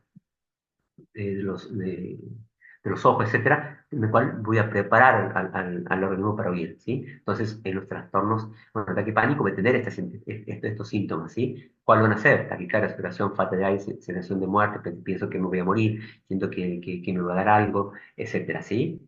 Y por último tenemos los síntomas psíquicos, en los cuales vamos a encontrar la irritabilidad, la intolerancia, el miedo a morir, la sensación de que me puede pasar algo, puedo enfermar, sensaciones de aprensión, etcétera, ¿sí? Entonces, todo esto lo vamos a llamar nosotros síndrome ansioso. El síndrome fóbico tiene que ver más bien con un miedo irracional, tenemos fobia a la araña. ¿Por qué se llama irracional? Hay un objeto en donde el individuo sí lo identifica, pero que es irracional, ¿por qué? porque piensa que la araña debe hacer algo, pero la araña está de aquí a 10 metros, entonces es un pensamiento irracional, es algo ilógico, ¿sí? Por lo general se vive acompañado, por ejemplo, de ansiedad anticipatoria, conductas evitativas, elementos fóbicos, rumiación del pensamiento, ¿sí? Escenario catastrófico, etcétera. Los signos obsesivo-compulsivo, la misma palabra lo dice, por un lado hay obsesiones, caracterizadas por ideas repetitivas, de tipo intrusiva, ego distónica, ¿sí? No va en sintonía con lo que vivo, lo vivo de una forma angustiante, no veo la hora de que esto me pase, ¿sí? Y después están los rituales o compulsiones, ¿ah? En donde pueden ser vividas de un punto de vista, por ejemplo, desde chequear, abrir ejemplo, cerrar la puerta 4 o 5 veces, como también pueden ser las que no se observan, las subjetivas, como por ejemplo contar, rezar, etcétera, que son compulsiones, que por lo general son de una forma, se hacen para calmar la angustia, y sobre todo para calmar el pensamiento catastrófico. Ejemplo, si no cierro la- la puerta 4 veces, siento que, ejemplo, mi madre va a morir. Entonces, para eso tengo que cerrar 4 veces y rezar 4 Padre Nuestros, ¿sí? Entonces, son muy destinadas a reducir la ansiedad de las obsesiones, que son vividas como obligados, aunque se reconozca que su matiz es absurdo e ineficaz. El paciente sabe que, por ejemplo, lavarse la mano 500 veces, ¿sí? Es algo absurdo, pero no puede no hacerlo, ¿sí? Entonces eso le vamos a llamar síndromes convulsivos, síndromes obsesivos, ¿sí? Y después está el hipocondríaco, que tiene que ver con esa situación, en la cual es la preocupación excesiva acerca de mi salud y mi funcionamiento, ¿sí? Hay un estado de hipervigilancia en cuanto a los pequeños síntomas que siento, que creo que ya estoy enfermo. Obviamente que este síndrome hipocondríaco también hay que verlo desde un punto de vista neurótico, como también desde un punto de vista psicótico, ¿sí? El neurótico es aquel paciente en el cual ya ha ido por diversos tipos de ejemplo, de especialistas, por cualquier tipo de síntoma. El psicótico es un trastorno, por ejemplo, un trastorno delirante de tipo hipocondríaco. Este paciente siente que está enfermo, y por más que haya una explicación lógica, para él es certera. En cambio, el neurótico, una vez que se le que chequea y ve que no es así, obviamente que esa situación se reduce, desaparece, por lo tanto, en este caso hablamos de una hipocondría neurótica. En cambio, aquí es reductible, aquí es irreductible los pensamientos, ¿sí? El depresivo, más o menos venimos diciendo, un conjunto de síntomas y signos que van a presentar como principal característica la tristeza. Aunque hoy en día la tristeza no tanto, sino hablamos con un síntoma cardinal, la irritabilidad. Acompañada de tristeza, anedonia, desgano, pérdida de apetito, insomnio, disminución de la energía, una bradiciquia, ¿sí? Dificultad para la atención, concentración, hay una vivencia interna, como dijimos hace rato, una tensión en el sufrimiento psíquico, que son propios de las depresiones. Es un maníaco, todo lo contrario a la depresión, una euforia, una exaltación, taquixiquia, una persona que habla mucho, tiene fuga de ideas, hay una hiperactividad, una agitación en algunos casos, ¿sí? Propiamente de cuadros maníacos, algunas intoxicaciones, como en el caso de tóxicos como la cocaína, y algunas cuestiones orgánicas cerebrales, como puede deberse algunos TEC, ¿sí? O alguna afectación a nivel del lóbulo frontal o corteza prefrontal. ¿Mm? Los delirantes, bueno, aquellos son los que tienen ideas delirantes, o sea, que tienen una alteración en el contenido del pensamiento, como venimos diciendo, en el cual, como dijimos, es irreductible. ¿Ah? Esto por lo general constituyen algunos delirios, constituyen algunas, o son, digamos, criterios de internación, muchas veces porque son riesgosos para sí o para terceros. Dentro de estos signos delirantes tenemos varios núcleos persecutorios, pero tenemos paranoides, ¿sí? Xenotípicos, megalómanos, místicos religiosos, etcétera, ¿sí? Va a depender mucho del núcleo delirante. Y por último tenemos los alucinatorios, son aquellos que van a tener alteraciones de la sensopercepción que van a cursar con alucinaciones, ¿sí? Es decir, con una alteración deformada de un objeto que no existe, ¿sí? O son alucinaciones táctiles, alucinaciones auditivas, lo que fuera. Es también muy propio de los cuadros psicóticos, como también de algunos trastornos cerebrales o orgánicos cerebrales. El catatónico tiene que ver bien con unas alteraciones más a nivel motriz, ¿sí? O motor, donde encontramos cataplexia, flexibilidad, catalepsia, perdón, flexibilidad seria, rigidez, cuadro de estupor. Encontramos algunos signos como síndrome de la almohada, donde el paciente le sacamos la almohada y sigue en la misma posición como si fuese la que tiene. Situaciones, por ejemplo, de poner alguna situación de brazos extendido y puede permanecer horas, es decir, hay rigidez, hay una flexibilidad seria que tiene que ver con este síndrome catatónico, es un síndrome motor. ¿Mm? Y el síndrome de regresión de perfección, que también ya lo hemos hablado, que es muy común en pacientes con angustia y puede darse algunas alteraciones afectivas o trastornos psicóticos. Bien. Eh, Preguntas aquí. Sé que estoy con el tiempo justito.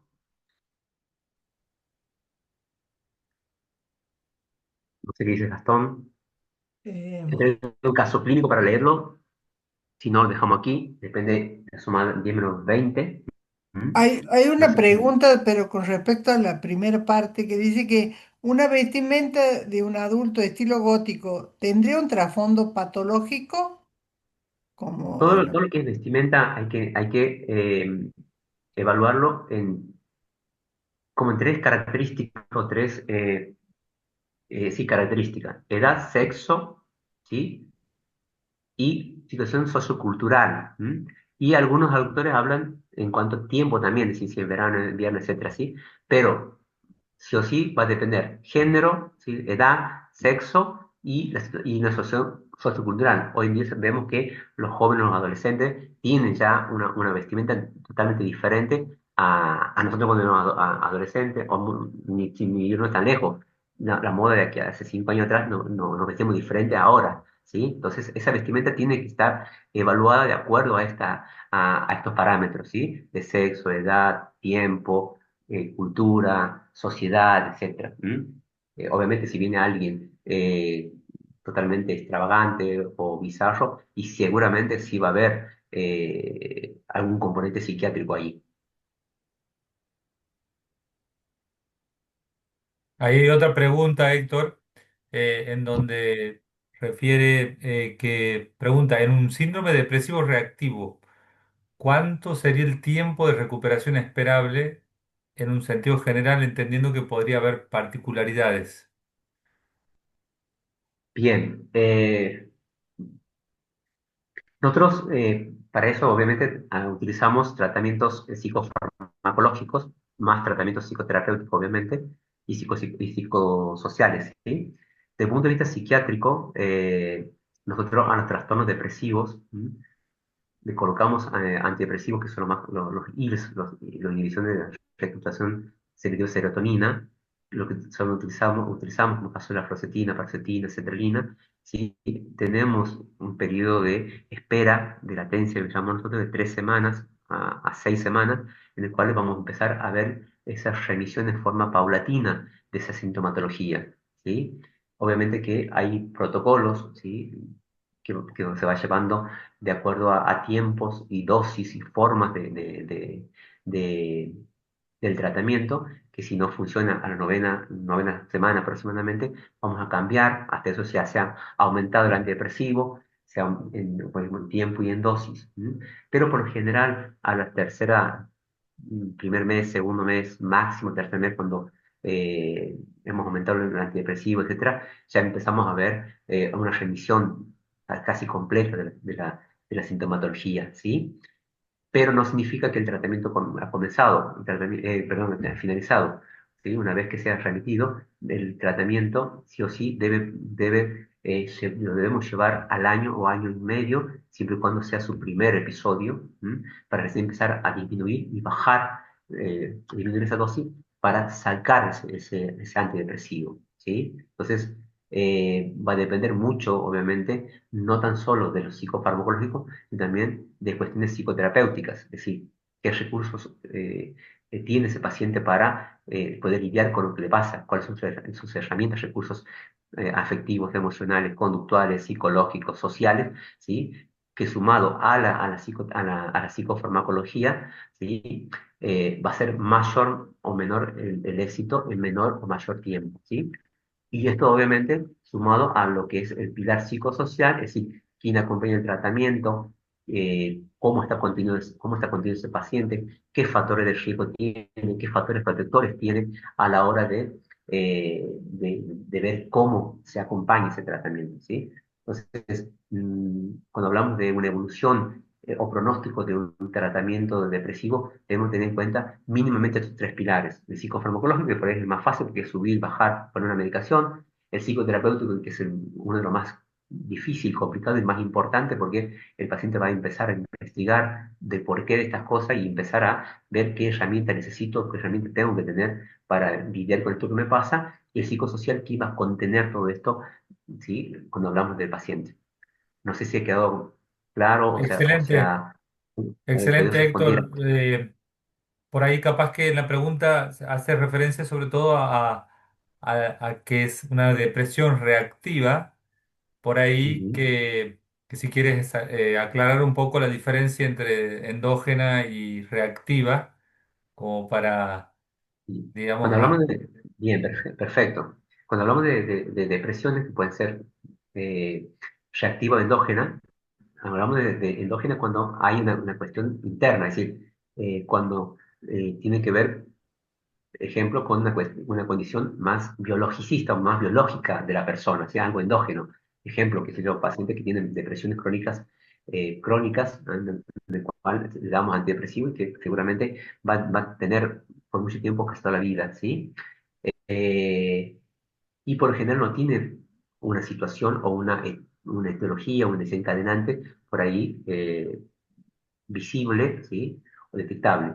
Y las reactivas son aquellas que van a reaccionar o son reactivas a algún tipo de situaciones, por ejemplo el duelo, ¿sí? El duelo me va a producir algún tipo de depresiones que son reactivas a esto. ¿Sí?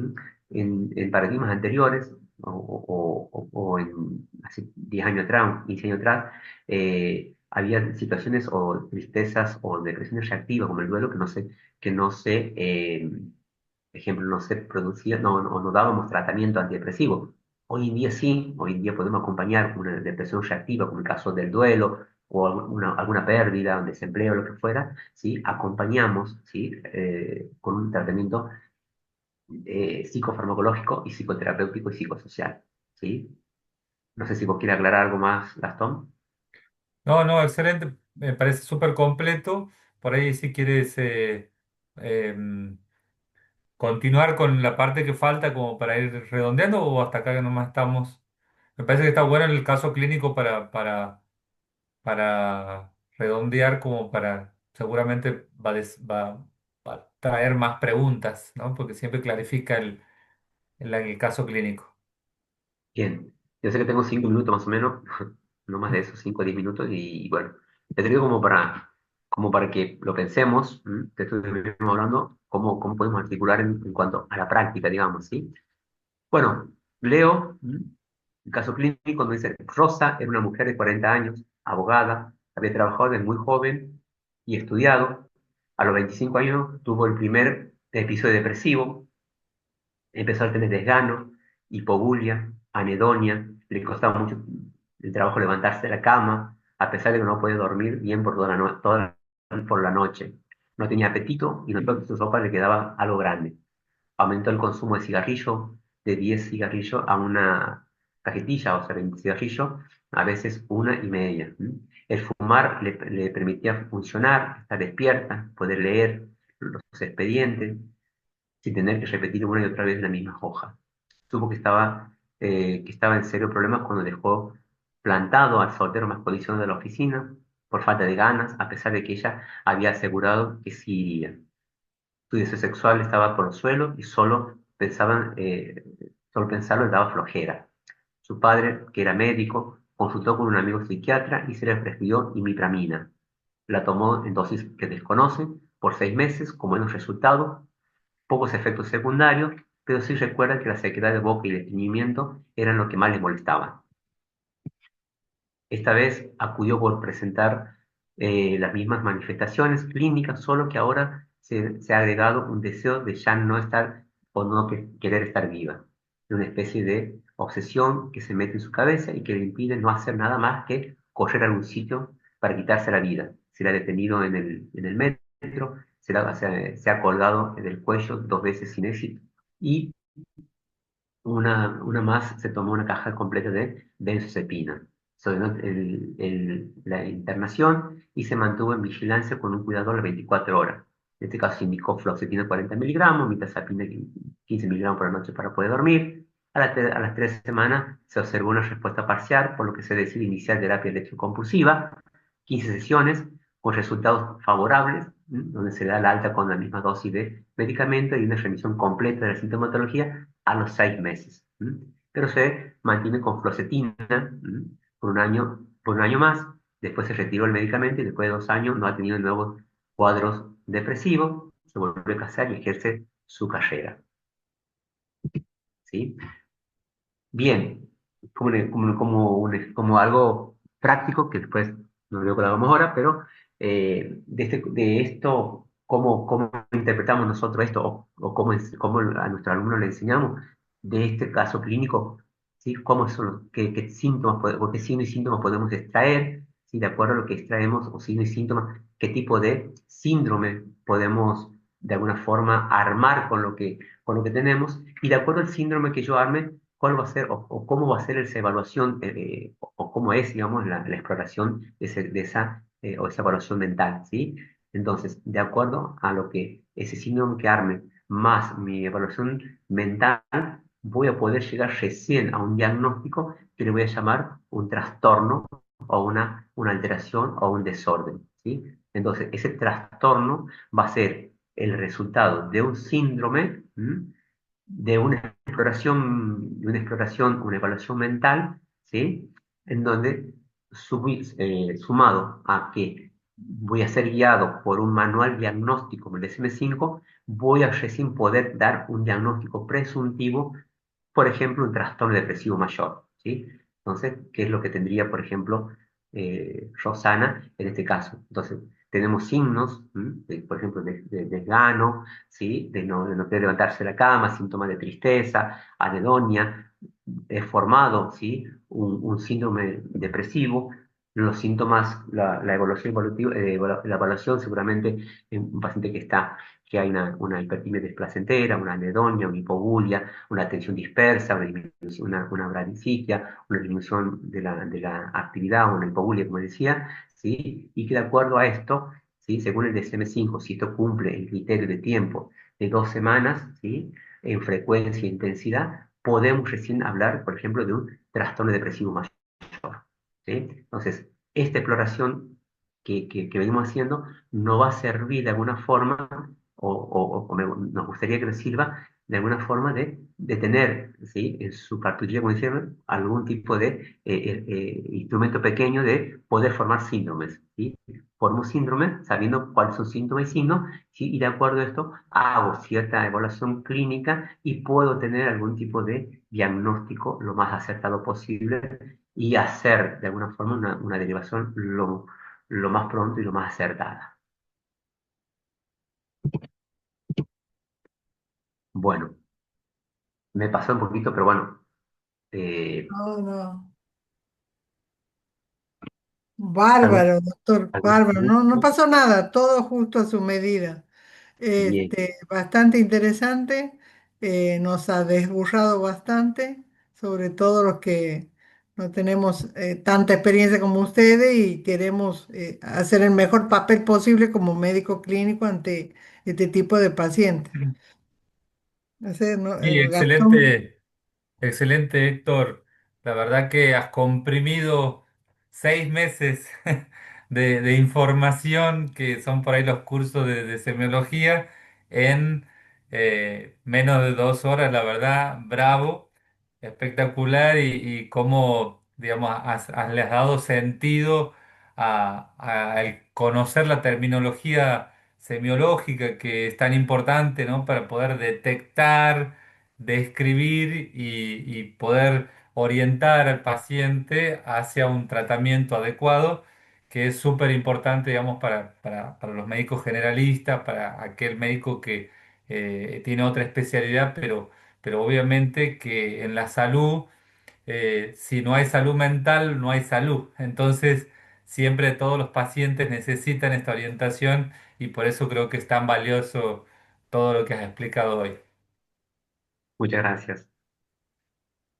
Bueno, Sí, no, no, doctora, usted no, no, nomás. no, lo felicito, sí, felicitaciones también para el doctor, tiene felicitaciones en el chat también. La Muchas verdad gracias.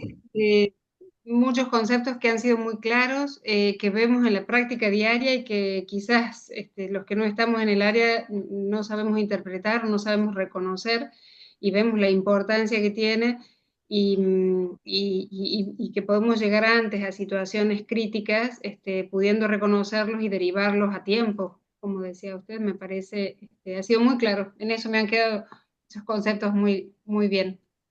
Muy bien. Bueno, dejo ahí el Power para quien quiera leerlo nuevamente. No tengo ningún Bueno, problema. de 10. Nos Bueno, vemos el felicitaciones. martes que viene con depresión, así que hay que preparar los oídos. Le ponemos toda la energía de presión.